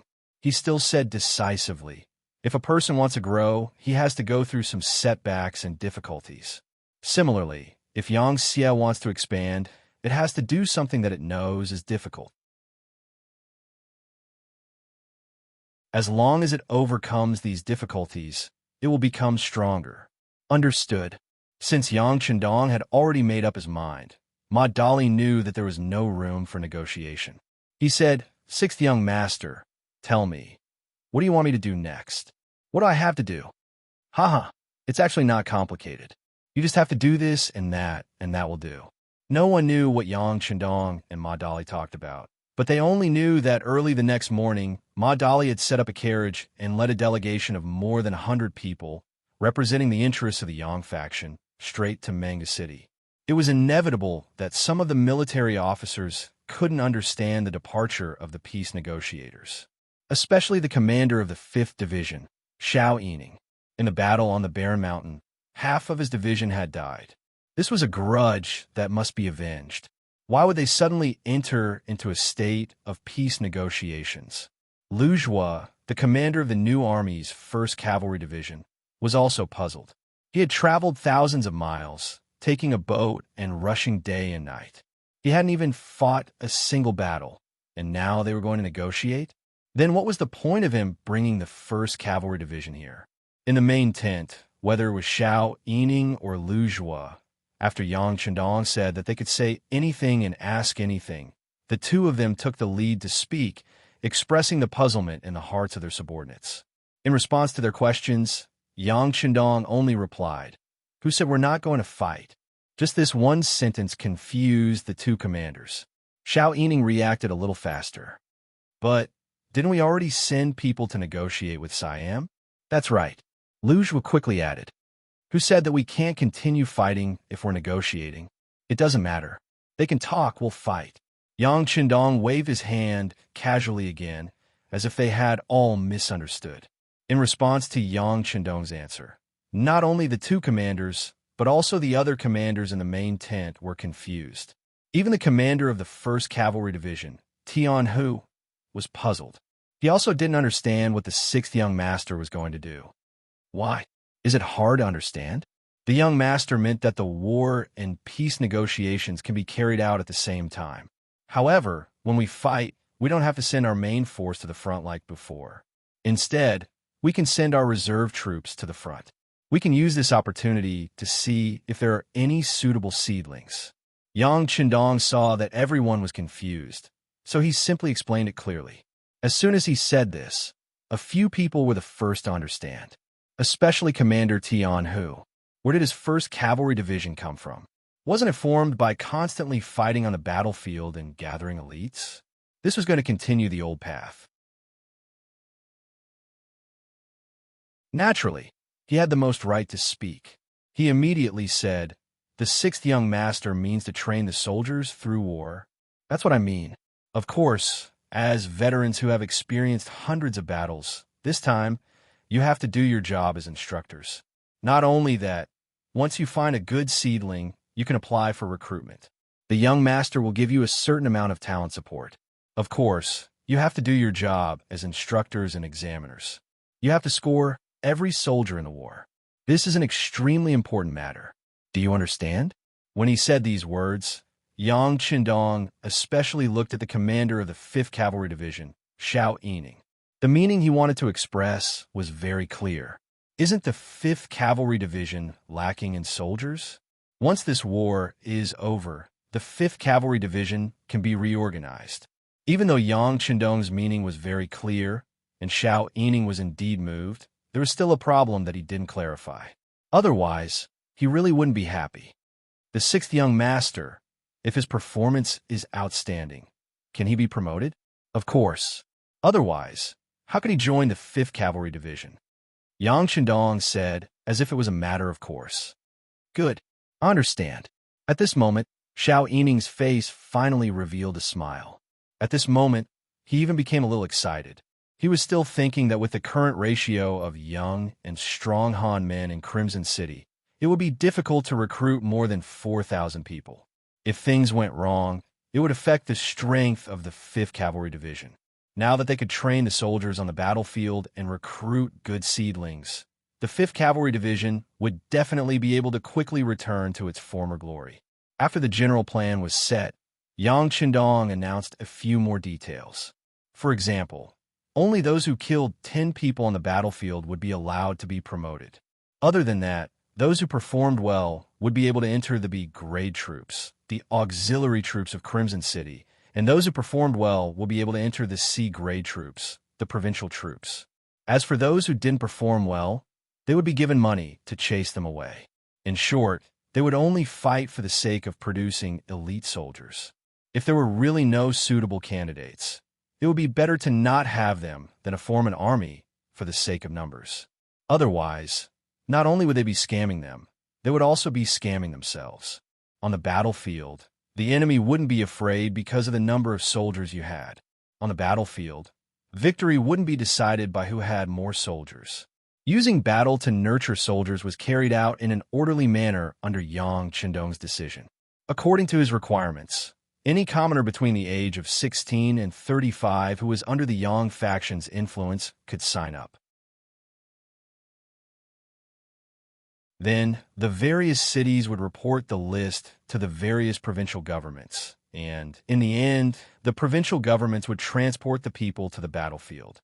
In order to encourage people to sign up, Yang Chendong also proposed that the number of soldiers each province could choose would have a close relationship with the provincial governor and the various officers at the end of the year.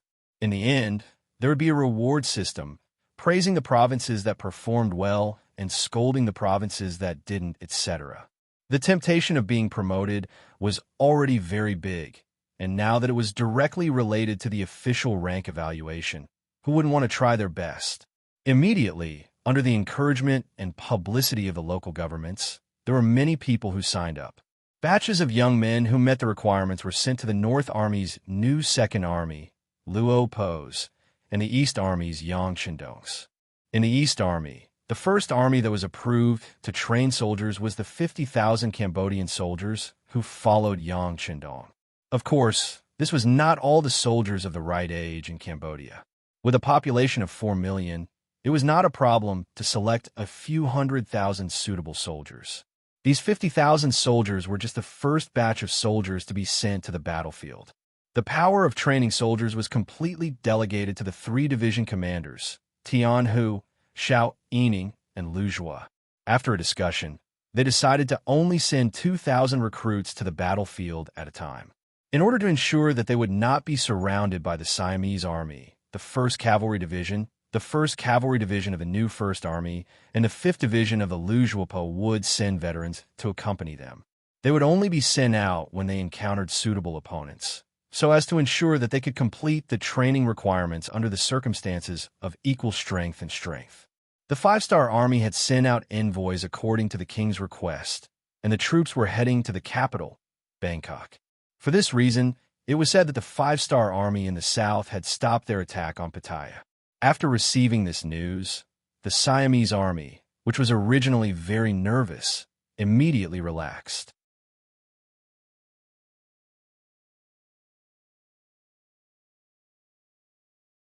Chapter 1041. It was at this time that a scout suddenly reported that a small unit of the 5-star Army had left the border city of Bob and was heading towards Shaffa City. After hearing the news, the Siamese Army was very puzzled. The Siamese general guarding Shaffa City immediately sent people to stop them, as if he wanted to persuade them to stop moving forward. In the middle of Bob and Shaffa City, the two sides met. On one side was a Cambodian army of 2,000 people, and on the other side was a Siamese army of 5,000 people. The veterans of the five-star army who followed and protected them quickly made a decision. This battle was worth fighting. At least in their eyes. If they were the ones fighting, they would not need 2,000 people, but 1,000 people would be enough to win. With this decision, the first training of the soldiers began. The mixed soldiers were mixed soldiers. They did not have much training, and most of them relied on brute force. The result of the first battle was no surprise. More than 300 of the 2,000 soldiers were killed on the spot, and the rest fled back. According to the information obtained by the veteran scouts, not even 100 Siamese soldiers were killed. When the news reached Yang Chendong's ears, he was not surprised at all. Some soldiers who had not undergone systematic training were just a bunch of brute force. They did not even have a basic degree of cooperation. It was impossible for them to defeat the disciplined Siamese army. Just like the so-called Jianghu people, they might be a headache if they fought alone, but once they gathered together, no matter how many of them there were, they would not be a match for the imperial army. If the army made up of Lao men really wanted to win, they would have to learn how to cooperate, get used to blood, and really mature. Then, they might have the qualifications to defeat the Siamese army. Of course, this was not something that could be done overnight. Fortunately, Yang Chendong had time to wait. Even if more of these people died, Yang Chendong would not show any sadness. These were all alien races, and for a certain period of time, he had even thought about how to stop the growth of the alien race population and what kind of attitude and methods he should adopt towards these adult alien males. This was one of the methods that Yang Chendong had thought of. This was one of the methods that Yang Chendong had thought of when a foreign woman married a Han man. From the looks of it, the effects were pretty good. Now that they had the advantage of sacrificing foreign men on the battlefield, even if foreign women wanted to get married in the future, they would have no choice but to choose Han men. This was a way to eliminate the foreign race. At the same time, it was also a kind of gospel for the Han men. It was also a vicious method that Yang Chendong used to unify the Han people. Perhaps some people could see this point. Perhaps there would be people in the future who would comment on this matter. Some people might even criticize his backbone because of this, but Yang Chendong did not care. What he wanted was the day when the Han people became strong and dominated the world. As for what others thought of him, it was not important. To paraphrase a saying, who cares if there's a flood after his death? The first attack failed, but soon the second Cambodian army was sent out. They were either inspired by the fact that the five-star army, with less than 10,000 people, could fight for so long against the Siamese army and won a great victory, so they looked down on the Siamese army. Or maybe the conditions that Yang Chendong gave to the victors were so good that they could not bear to try. Or maybe it was because they wanted to prove themselves through this battle. They wanted to tell their relatives in their hometown and their women that the five-star army was not the only one in the world who knew how to fight. They were real men, and they could do it too. Regardless of the reason, there were waves of Cambodian soldiers. Under the control of the five-star army, they were divided into groups of 2,000 people and entered the Siamese territory, looking for an opportunity to fight the Siamese army. At this moment, in the capital of Siam, Manga City, Minister Madali had appeared as the representative of Yangtze. He was warmly received by Prime Minister Hamad. What was a politician? The performance of the two men was obvious. No matter how fierce the battle was before and how many people were killed or injured, when they met this time, their faces were full of joy. Those who did not know the inside story would definitely think that the two men must be old friends. They would never think that they were scheming against each other. On the way into the city, Hamad even prepared a small welcoming ceremony to show the people that Siam still loved peace. Even when the situation was good, they still negotiated with the emissaries sent by Yangtze. This showed that they were broad-minded. Yes, in the hearts of most of the Siamese who did not know the situation, they were the most powerful when they had just entered the city. Even in this battle against the five-star army, from the beginning until now, they had always been in a dominant position. Not long ago, there was news that the leader of the five-star army was surrounded by them. If it were not for the sake of peace in the future and wanting to persuade the leader to surrender, they would have killed him directly. That was a war where hundreds of thousands of people surrounded less than 10,000 enemies. Even if everyone spat, the war would have ended. Ma Dali walked beside Hammond with a smile on his face as they crossed the street. In fact, he and his team had heard the discussions of the people on the streets. Those who were able to enter the Foreign Affairs Department were naturally knowledgeable people. Among them, there were many graduates of the Yang Family Academy and the Crimson City Academy. When they entered the school, they were exposed to a course called Foreign Languages. In the words of the founder, Yang Chendong, if you want to defeat your enemy, you must first understand your enemy. For this reason, Ma Dali had brought many talents who understood Siamese into this team. Even he had no problem conversing with them. With this advantage, the conversations of the people on the street naturally fell into their ears. This allowed them to have a deeper understanding of the situation in Bangkok and obtain first-hand information. All of this was outside of Hamad's expectations. He was certain that there were people who understood Siamese in this team, just like how there were people who understood Chinese beside him. However, the number was definitely not too many. Otherwise, he wouldn't have lined the streets to express his sincerity. Both parties passed through the commotion and finally arrived at the courtyard in the city that was specially used to receive foreign ambassadors. Upon entering, the originally smiling Ma Dali and Hamad seemed to have changed into a different person. Their smiles were retracted and replaced with a solemn expression. Esteemed envoy Ma, you must be tired from the long journey. Take a rest for the night. If there is anything else, we will discuss it tomorrow. Hamad didn't immediately enter his role. He needed to give Ma Dali some time to rest. He also needed to think carefully about what to do next. Ma Dali acted as if he didn't understand Hamad's words. Only when the interpreter translated the words into Chinese did he nod and say, "Thank you for your understanding. Since that is the case, we will meet again tomorrow." When he said that he would see her the next day, no one would have thought that this delay would be half a month later. Of course, at this moment, Hamad was truly prepared to have a good discussion with Ma Dali tomorrow and see what the other party wanted. Therefore, after settling down the 5-star army ambassadors, he headed straight for the palace. According to his intention, he would first report to the king and receive a general decree. Upon entering the palace, not only did Hamad see the king, Illiqui, he also saw another first-rank general guarding the western border of Siam, Chun Hong. According to the Great Ming Dynasty system, Chun Hong was considered a relative of the emperor.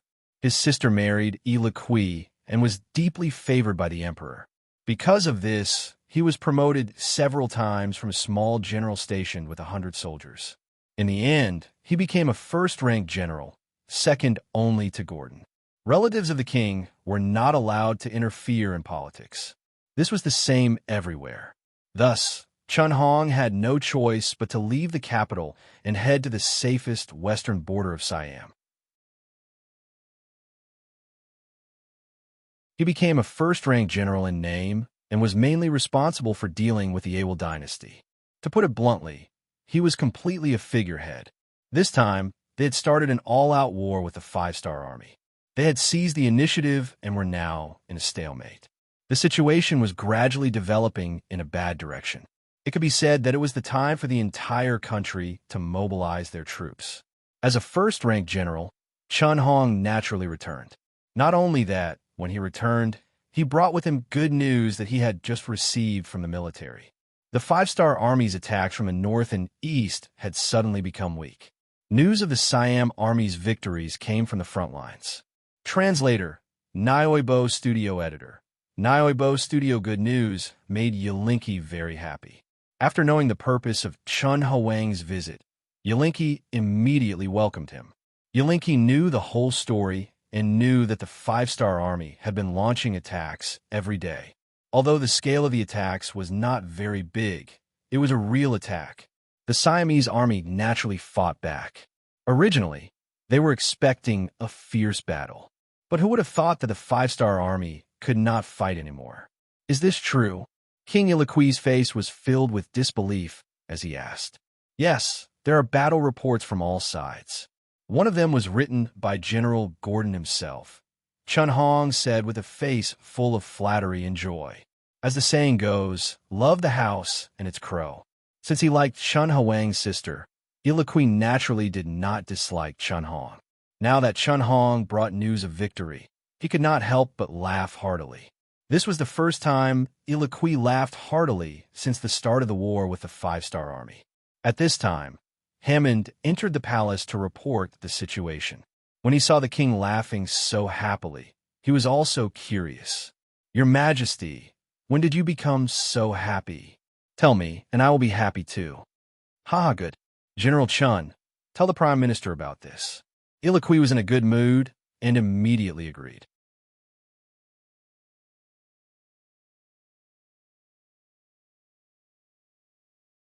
Chapter 1042.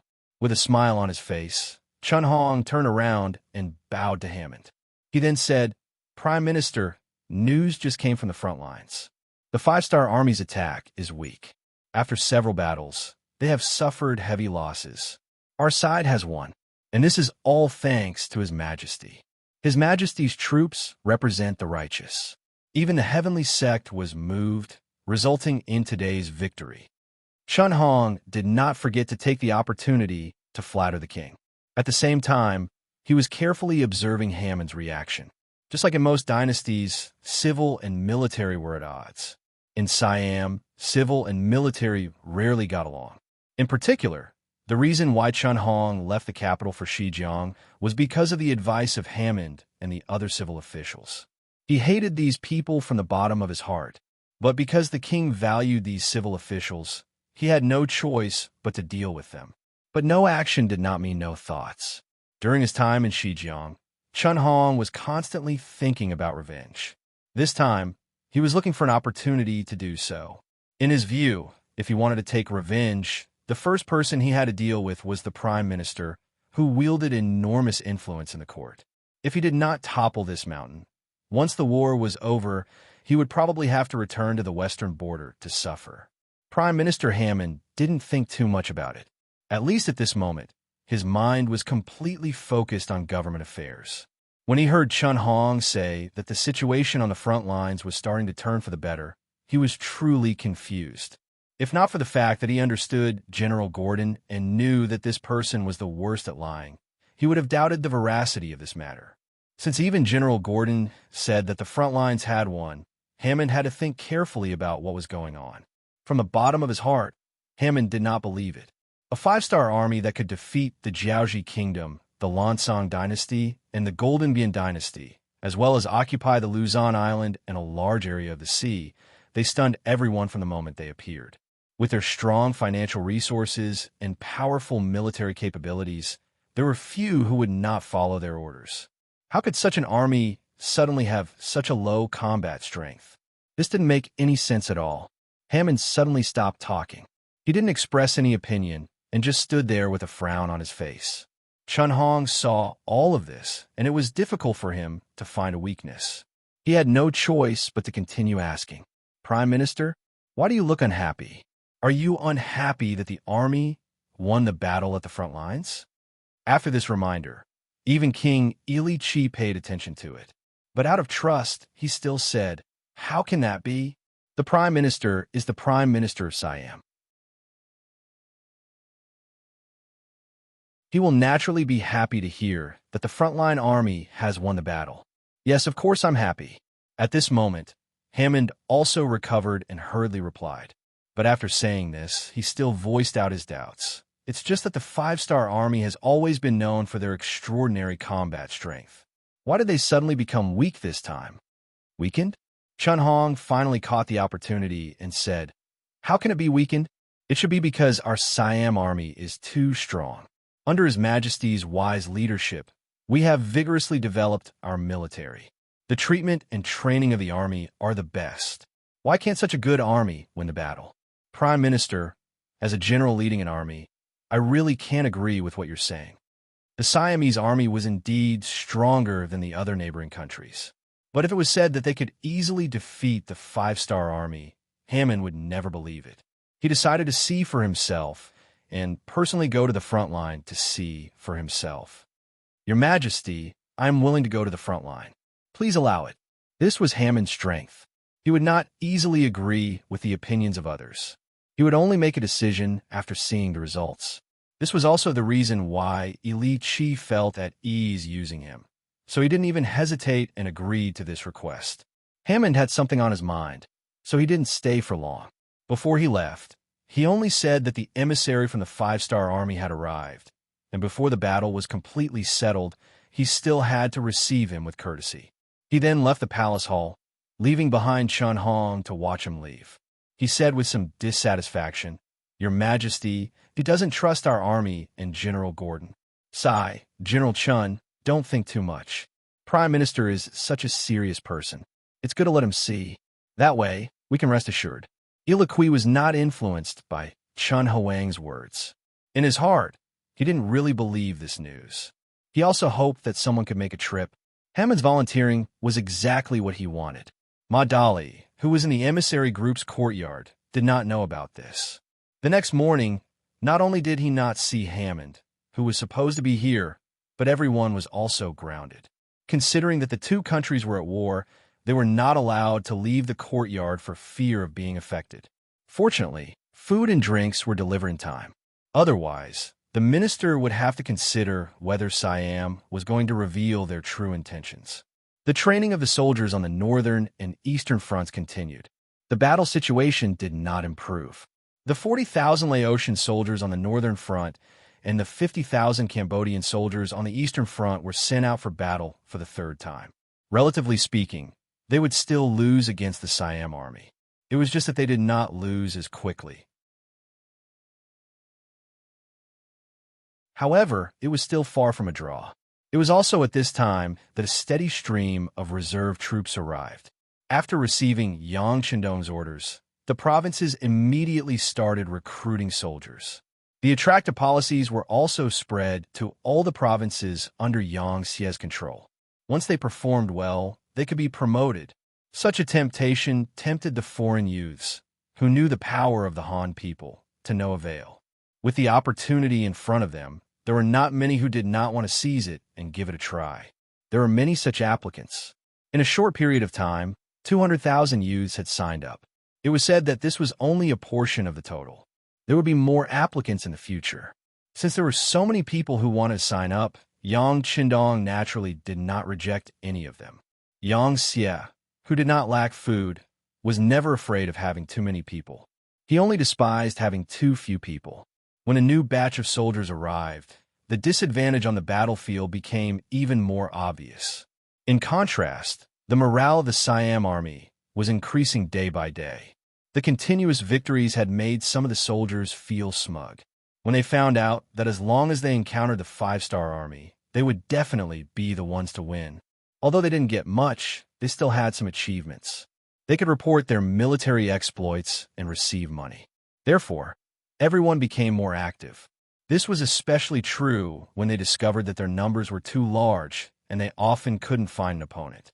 When their numbers were only around 2,000, the 5-star army would take the initiative to jump out. They immediately divided their troops into groups of 2,000, allowing them to obtain more small-scale victories. A small victory was still a victory. Wasn't there a saying that went, "Many a little makes a man"? The Siam army was tirelessly busy. There were reports of victory every day. They were delivered to the commander of the army. Prime Minister Hammond, who had come to understand the actual situation, saw everything clearly. The battle reports were real.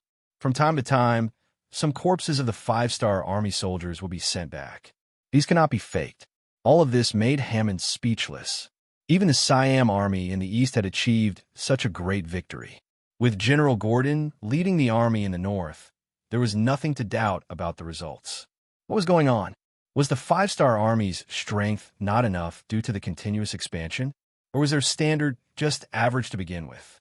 It was just that people had made them legends. Hammond could not understand this question. However, there was no need to think about it. Since they had achieved victory on the battlefield, there was nothing to be afraid of. He had to immediately return to the capital to report. At the same time, he had to change his strategy against the 5-star army. Negotiations could be discussed. However, this time, he did not have to compromise. Instead, he had to force the other party to compromise. This was something he had to consider. Satisfied, Hammond left. On the morning of his departure, news came from the security bureau. Yongsan had arranged for Yun Ke, who was recuperating in Qiqian City, to return to Siam. With Golden Rooster Wu Gui's mistake, Skylark certainly didn't dare to be negligent and relax. He secretly watched the situation closely. As soon as the people left, the news came. They're gone? Haha, it's time to win a few battles to boost morale. After reading the report from the security bureau, Yang Chendong happily said to Beta Persei beside him, "Have you calculated the number of qualified soldiers in the past 20 days? Young Master, Tian Hu, Xiao Yining, and Lu Zhua have reported the data every day. As of last night, there are about 35,000 soldiers who could be considered veterans." Beta Persei quickly replied. It was obvious that he had learned a lot from following Yang Chendong. "Oh, this number is not low." Yang Chendong seemed surprised. He silently calculated in his heart. It turned out that they had trained nearly 2,000 soldiers every day. This was the benefit of actual combat.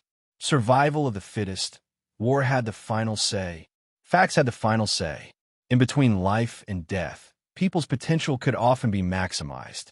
With that in mind, Yang Chendong opened his mouth again. "Since it's like this, inform the 3 division commanders. They can adopt the strategy of the old leading the new. Out of the 2,000 men, they can choose 500 old soldiers to lead 1,500 new soldiers. And if the old soldiers have outstanding performance, they can be gathered together, and according to their performance, this young master will promote them. And according to their performance, we can decide if they will enter the A-grade army or B-grade army, and they can be the best candidates for the various divisions."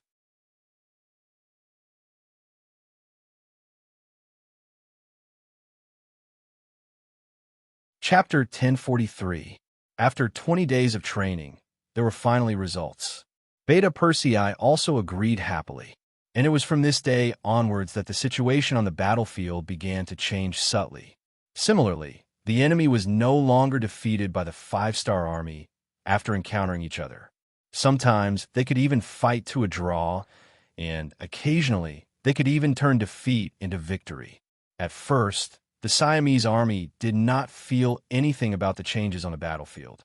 When someone reported the situation to his superior, the general did not take it seriously. He thought that it must be his soldiers who were slacking off. That was why they praised the enemy so highly. For this reason, the general even scolded a few of the informants. He suppressed the informants with the authority of a superior officer. Suppressing the gourd would lead to the emergence of the ladle. Suppressing some matters by force might not necessarily lead to a good outcome. What was more frightening was that on the battlefield, if you underestimated your opponent, there would only be one outcome: death or defeat. In the blink of an eye, 10 days had passed. More and more ambitious young men under the Yangxie forces came to the battlefield. More and more people began to participate in the battle and displayed their advantages. As the number of actual combat increased, many men with excellent results were reflected. Among them, the number of people who were promoted by Yang Chendong alone exceeded 5,000. All of them had been tested in actual combat. They had participated in more than 20 battles, both large and small. Among them, the weakest one had accumulated 20 kills on the battlefield. With the demonstration of these 5,000 young men, the young men of the other races were greatly stimulated. They performed even more bravely and fiercely on the battlefield, strengthening the transition from new recruits to old soldiers, and also increasing the proportion of old soldiers. At one point, the number of old soldiers had reached over 60,000. The 5-star army had achieved such great results. The Siamese army fell to the most. They had originally prepared 120,000 people, all of whom were trained soldiers. But now, the number of people was less than 50,000. Seeing that the 5-star army's offensive did not weaken and was still so strong, they had no choice but to send a request for reinforcements to the capital. It wasn't that they couldn't defeat the 5-star army, and it wasn't that they didn't fight with their lives on the line. It was just that there were too many of them, so many that it seemed like they would never be able to kill them. In fact, the 5-star army had paid a heavy price. Countless recruits had died in the first battle. In terms of numbers, they were not inferior to the Siamese army. Manga City suddenly received a request for reinforcements from the East Army, which was beyond the king's expectations. Didn't they say that the battle at the front lines was going well, and that the five-star army had suffered heavy losses, and that they wouldn't be able to hold on if this continued? Why was it his own side that needed reinforcements? What kind of situation was this? Countless question marks involuntarily appeared in his mind. Iloquy immediately summoned Prime Minister Hammond and First-Rank General Chun Hong to seek their opinions. The two representatives of the civil and military officials hurried into the palace. Just as they were confused, Iloquy threw an urgent letter for help at their feet with an unfriendly expression. Take a look and see what's going on. The two picked up the letter, and their expressions quickly turned heavy. Chun Hong was the only first-rank general in the palace. In fact, he had been in charge of military affairs and understood the situation at the front lines very well. Indeed, the news of victory had been constantly spreading. As time passed, he had already gotten used to it. He wouldn't become so excited because of the news of victory. In fact, in his opinion, this battle should be over soon. Perhaps it would be worth celebrating when they achieved a great victory over the five-star army. Needless to say, Hammond personally understood the situation at the front lines. 10 days ago, the news of victory was still spreading. Why did they need to request reinforcements from the royal capital so quickly? Could it be that the five-star army's reinforcements had arrived? When he thought of this, Hammond suddenly remembered something. The intelligence personnel he sent to investigate the five-star army hadn't contacted him for 7 to 8 days. Logically speaking, if there was any situation, they should have contacted him at least once every 3 to 5 days. But this time it was so long. Did something happen to them? What did this mean? The faces of the two ministers became heavy. However, without enough understanding, how could they know what to say at this moment? He was facing the king. One wrong word, one wrong decision, and it could bring about terrible consequences. The two didn't speak, but it didn't mean that the matter would pass. Looking at the two who had turned mute, Iloquy's displeased voice sounded again. What? Why aren't you speaking? This king is asking for your opinion. Iloquy was about to get angry. Chun Hong was afraid and couldn't help but raise his head and say, "Your Majesty, perhaps the five-star army sent reinforcements." After all, the battle has been going on for almost a month, and the battles are fierce every day. The soldiers at the front lines must be exhausted and need fresh blood to ensure victory. Exhausted? So in your opinion, are you going to agree to send reinforcements? Iloquy heard this ambiguous answer and asked in displeasure. This, according to the rules of the battlefield, the soldiers can't be used frequently. We should send reinforcements. Chun Hong knew that he couldn't continue wavering. He could only grit his teeth and express his determination. After Chun Hong expressed his opinion, it was naturally Hammond's turn. Logically speaking, he had lost the support of his informants and should first understand the situation before making a final decision. But this time, Iloquy was in a fit of rage. If he gave such an answer, it was clearly inappropriate. During this period of time, Chun Hong had been active in the royal city. He had already roped in a lot of ministers and had also said a lot of bad things about himself. At this moment, he absolutely could not do anything wrong. Otherwise, it would be like handing over his weakness to his opponent. Your Majesty, this official also believes that we should send reinforcements. But the matters at the front lines shouldn't be too urgent. Your Majesty should also take care of your body. After coming to a decision, Hammond's expression relaxed, and he replied fluently. Hearing Hammond's tone wasn't heavy and even seemed to be relaxed, Iloquy's heart was greatly reassured. He knew his prime minister too well. He had always planned before acting. Since he said it was fine, then there shouldn't be much to worry about. But before Iloquy could speak, Chun Hong, who saw him as a thorn in his side, took the initiative to express his opinion. Prime Minister, how can you be so sure that there won't be any problems? Hee. First, there was a light chuckle. Then, the confident Hammond said with confidence, "There are 3 reasons. First, General Dong Dong sent an urgent message of 300 miles. If the matter is urgent, he should send an urgent message of 800 miles. Second, General Gordon of the Northern Army hasn't sent a signal for reinforcements. It can be seen that even if the 5-star army sent reinforcements, the scale is limited and can only support one side of the battle. Third, the location of the battle is within Siam. Compared to transporting supplies and fodder, we have a shorter distance and faster speed. Even if we compare the expenditure, the 5-star army won't be able to afford it. When the 3 points were mentioned, Chun Wang shut his mouth. He knew that he wasn't a match for a scholar in terms of eloquence. Moreover, this was the representative of scholars, Hammond. Hearing this, King Ilikui was very happy. Good, as expected of my prime minister. What you said is reasonable. Even if the 5-star army sent reinforcements, we should also send reinforcements. This time, we will let them see the strength of Siam and let them know that we aren't comparable to Lonsong and Golden Rim. We, Siam, are the strongest and cannot be defeated. Following Ilikui's laughter, the matter of sending reinforcements to the Eastern Army was settled. In order to deal a heavy blow to the 5-star army, they sent out 100,000 reinforcements. At this point, Siam's original 800,000 troops had been sent out to 500,000, more than half of the original force. The scholar and military left the palace. Ha Chunwang snorted and rolled his eyes before leaving Hammond behind. He didn't bicker with him because he still had many things to do. For example, sending out intelligence agents to investigate the situation at the front lines and find out where the previous intelligence agents had gone. For example, it was time to have a discussion with Madali. In his eyes, this was a war where both sides would suffer losses. The sooner they stopped fighting, the sooner both sides would benefit.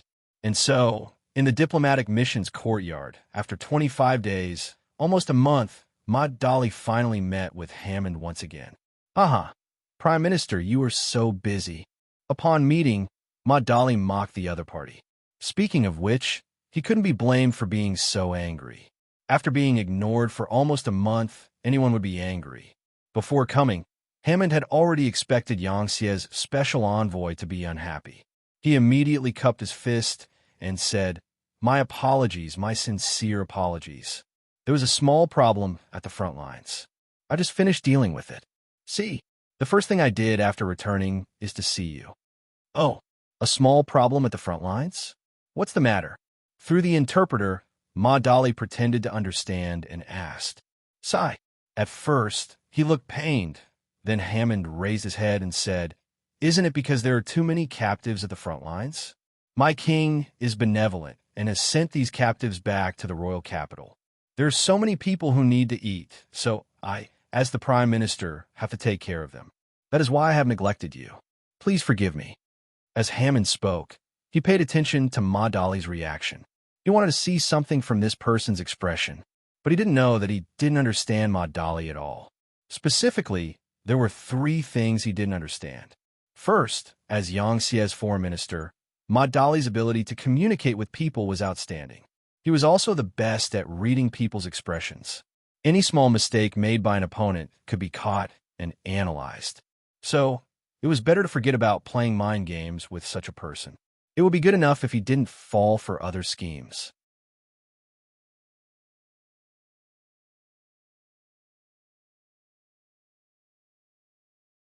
Chapter 1044. Secondly, Ma Dali understood Siamese. After diligently studying for the past 20 days, he could be considered proficient. This gave him more room to think and react. On the surface, it seemed like he still needed to listen to the interpreter, but in reality, he already knew the specifics and had already begun to react. Thirdly, and the most important one, this time, the diplomatic mission was equipped with a telegraph.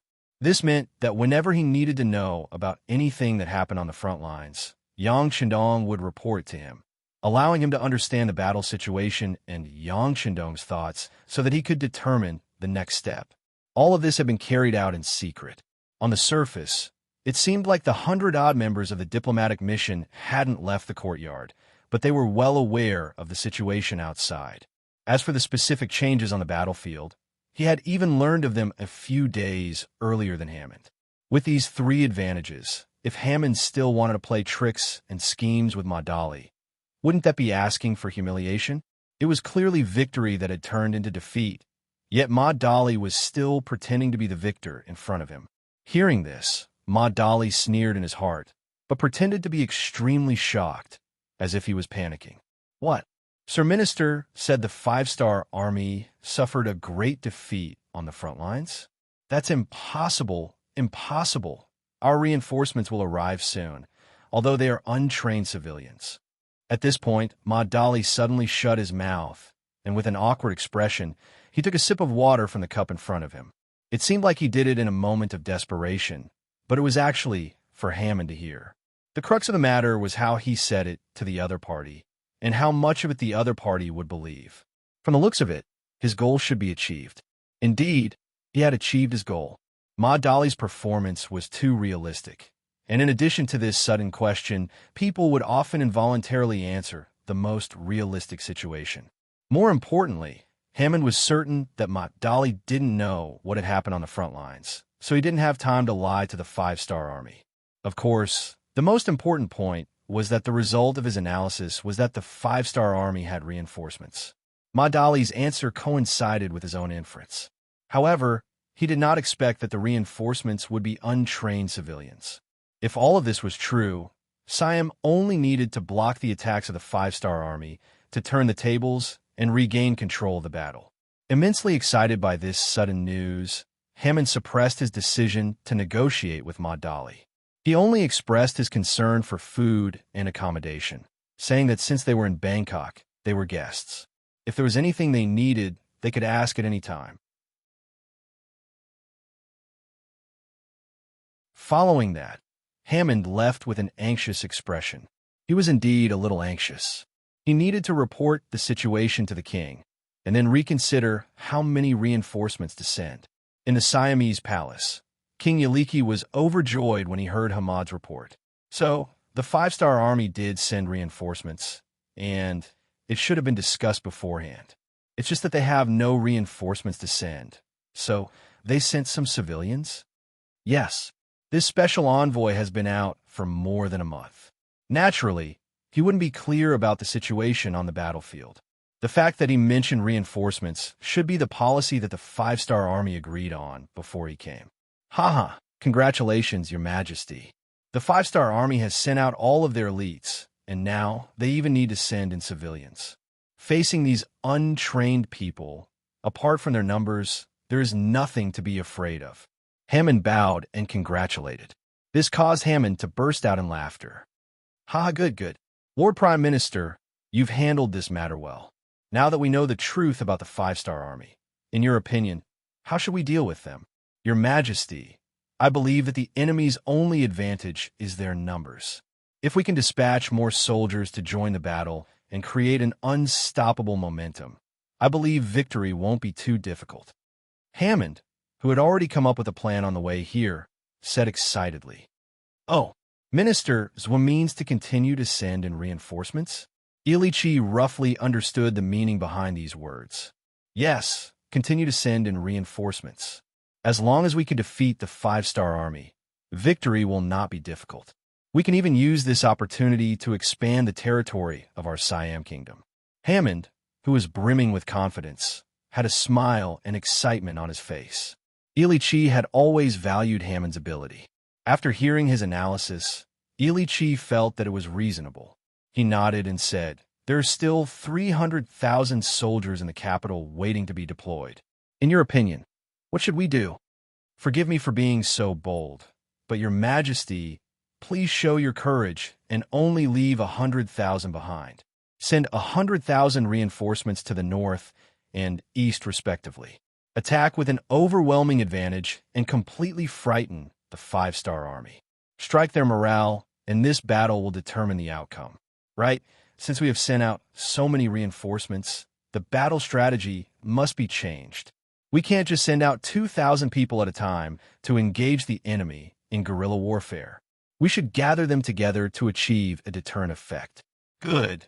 Then we will immediately convene a court meeting to hear the opinions of the officials. Seeing that Hammond's words were reasonable, Ilichi had already agreed to 70% of it. The so-called meeting of the officials was just to discuss some specific matters. The king had already agreed in his heart, and the minister was also in full agreement.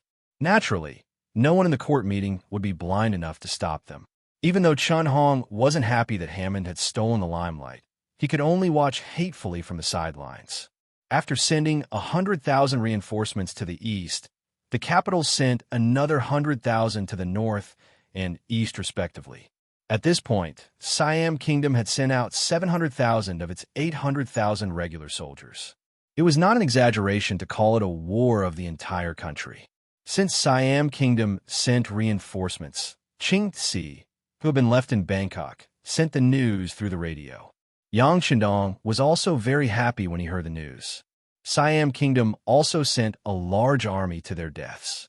It was like someone giving him a pillow when he was sleepy. Passed down the order. Tian Hu and the others are to come to the main tent for a meeting. The main force of Siam Kingdom's army was finally sent out. This gave Yang Chendong the opportunity to defeat them one by one. This was also one of his plans. Otherwise, with the 800,000 Siam Kingdom's army gathered together, Yang Xie's army might not have the strength to do so. Yang Chendong called Tian Hu and the others over and informed them of the Siamese army's movements. Yang Chendong then asked them to change their tactics. Since there were so many enemies, they would not play a game of 2,000 against 2,000. But to say 100,000 against 100,000 was not Yang Chendong's intention. The so-called excellent commanders on the battlefield had to think of ways to take the initiative and then guide the situation of the battlefield to develop as they wished. Yang Chendong was undoubtedly an excellent commander, so he made the decision to change the battle from 2,000 to 5,000 people. At the same time, he also made a tactical decision to retreat when necessary, lure the enemy to chase, and then force the enemy to split up. To put it bluntly, if the enemy's forces were relatively concentrated, then retreat. There was no rush to fight the enemy. When the enemy began to split up, then look for an opportunity to fight. It was like eating rice one bite at a time. The tactical plan was decided, and the next step was to execute it. There were still some days before the main force of Siam Kingdom's reinforcements arrived. This was the time the five-star army had to prepare. It could be said that there was plenty of time. It had been more than 2 months since the battle with Siam Kingdom, and this was one of the few times Yang Chendong fought a battle. Looking at the past, Yang Chendong preferred to use the method of cutting the Gordian knot when destroying a force or a country. For example, when he attacked North Korea, he did it in a spurt of energy and did not give the enemy any time to react. When he attacked the Phnom Penh dynasty, which was now Cambodia, it only took him 31 days from the first shot to the end. The reason for this result was that 1, he was well prepared, and 2, he had sufficient military strength. But this time, the well-prepared side was Siam. They first made all the plans, then they began the attack with 800,000 soldiers. They caught Yang Xie off guard, and the time limit of the battle was constantly extended. Fortunately, Yang Chendong finally controlled the rhythm of the battle. Next, it was time to watch the performance of the five-star army. Siam Kingdom's reinforcements began to appear on the battlefield. First, they gathered in the eastern border city of Siam Kingdom. Then, in an echelon of 50,000 soldiers, a total of 550,000 soldiers went out of the city and pressed against the five-star army. The five-star army, which had been prepared for a long time, immediately began to withdraw their forces. They kept retreating, showing that they did not dare to fight. In order to attract the enemy's attention and find a suitable opportunity to attack, they retreated back to Cambodia. In the beginning, some people were worried that if they retreated from Siam Kingdom, the Siam Kingdom's army of 250,000 soldiers would continue to pursue them. In the face of such worries, Yang Chendong gave a very positive answer. A greedy person would never be satisfied. Look, the Siam Kingdom would not stop advancing because of their retreat. After all, they were the ones who launched the first attack. Their intention to expand was very clear. The fact was as Yang Chendong expected. When the five-star army retreated from Siam Kingdom and returned to Bob, the border city of Cambodia, the Siam Kingdom's army crossed the border and chased after them. Obviously, the arrival of the 200,000 reinforcements boosted the morale of some people. They wanted to make a big contribution.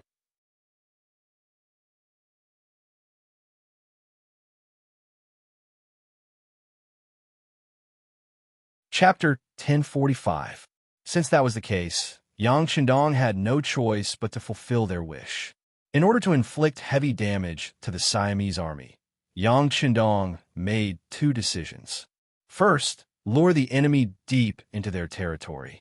Second, strengthen the defense and clear the field. He wanted to lure the greedy Siamese army into his territory and then look for an opportunity to attack.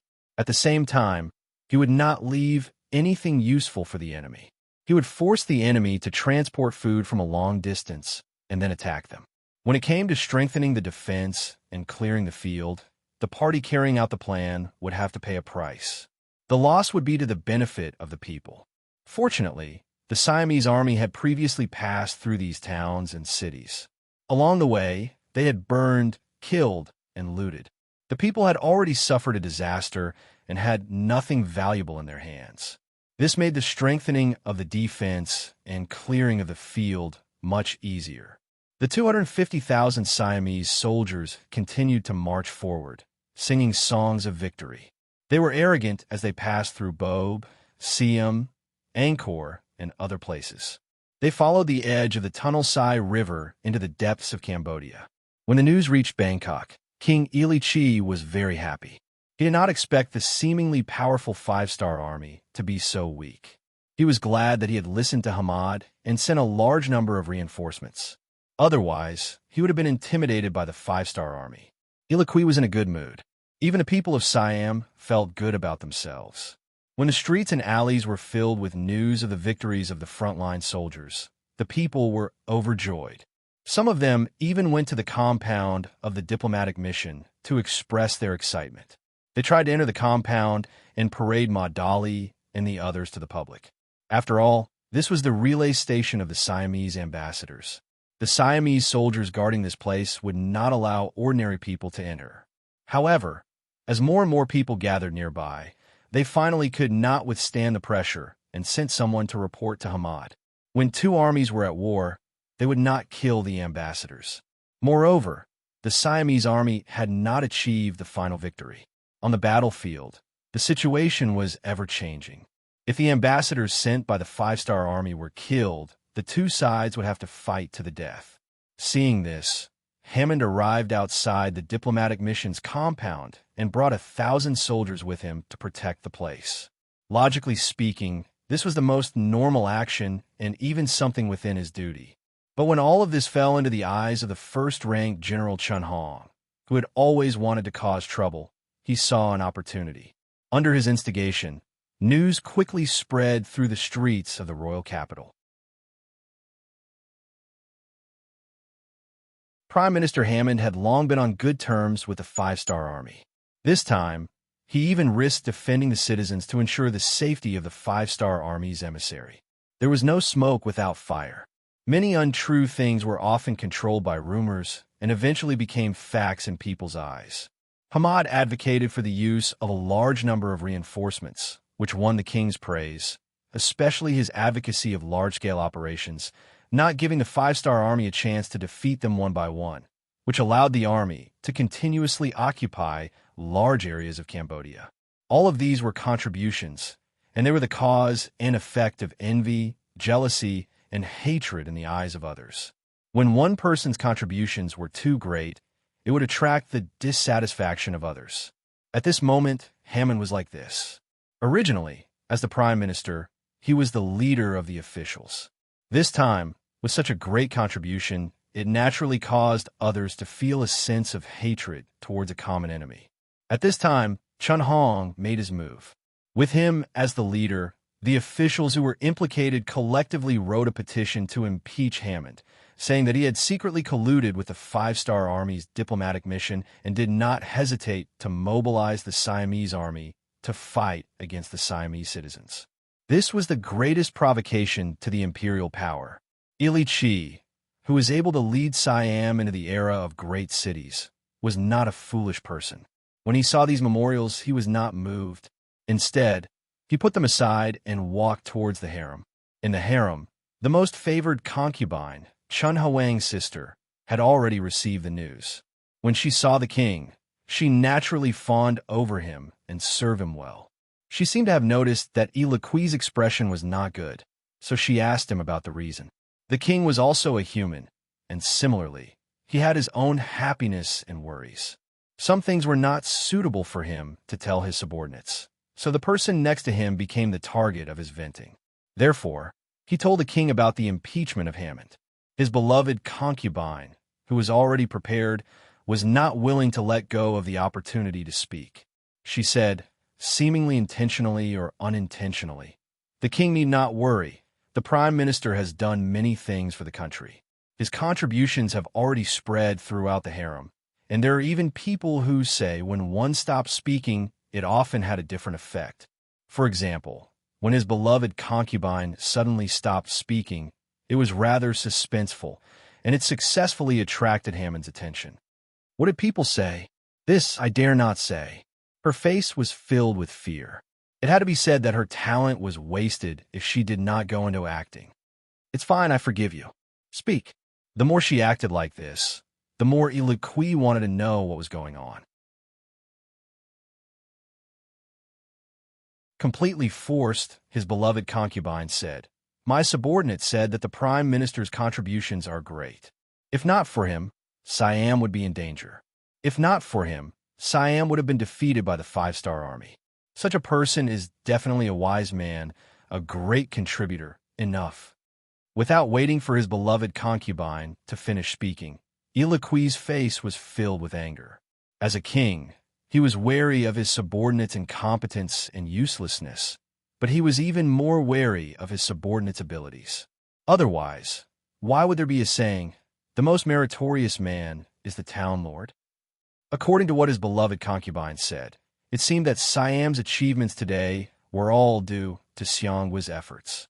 Even he, the monarch, could not compare to him. How could this not anger Ili Qui, who had always been confident and had a strong sense of self-esteem? He had to admit that Hammond was very capable, so much so that he could entrust him with many things without worry. However, when he did everything well and even won a great reputation, as the king, he had to worry about whether his subordinates' contributions were too great. Speaking of which, it was really difficult to be a subordinate. He could not do it, but he could not do it too well either. He really did not know what to do. His beloved concubine's words seemed to have nothing to say, but the words "the most meritorious man" had been deeply buried in Ili Qui's heart. He was worried that some people's contributions were too great, so he had already planned to suppress them.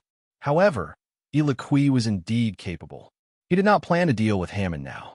Instead, he wanted to wait until after the battle with the 5-star army was over. This trip to the harem was nothing more than a thorn in his heart. Hammond was unaware of all this. He continued to conscientiously carry out his duties. Even though he knew that many people were impeaching him, he did not take it seriously. Everything was because he knew that Ili Qui was a wise king. He would not doubt himself because of the words of others. Therefore, he did what he should do and did not restrain himself. However, it was this confidence that brought him disaster. Yangtze Foreign Minister Ma Dali, who knew the world's affairs without going out, was trapped in a compound and seemed to have no contact with the outside world. However, through a small radio station, the outside world could not be hidden from his eyes and ears. After receiving a telegram from the intelligence department's southeast branch, Yunk, and knowing what was happening outside, he found a Siamese person in charge of the matters here in the compound and requested to see the first-ranked General Chun Hong. Chun Hong wanted to use this Yangtze diplomatic mission to harm the prime minister. Naturally, he would try his best to bribe anyone in the compound. This person in charge was one of those bribed. This information was found out by Yunk and the others. Naturally, Ma Dali's request fell into Chun Huang's ears. When he first heard the news, Chun Hong did not understand Ma Dali's intentions.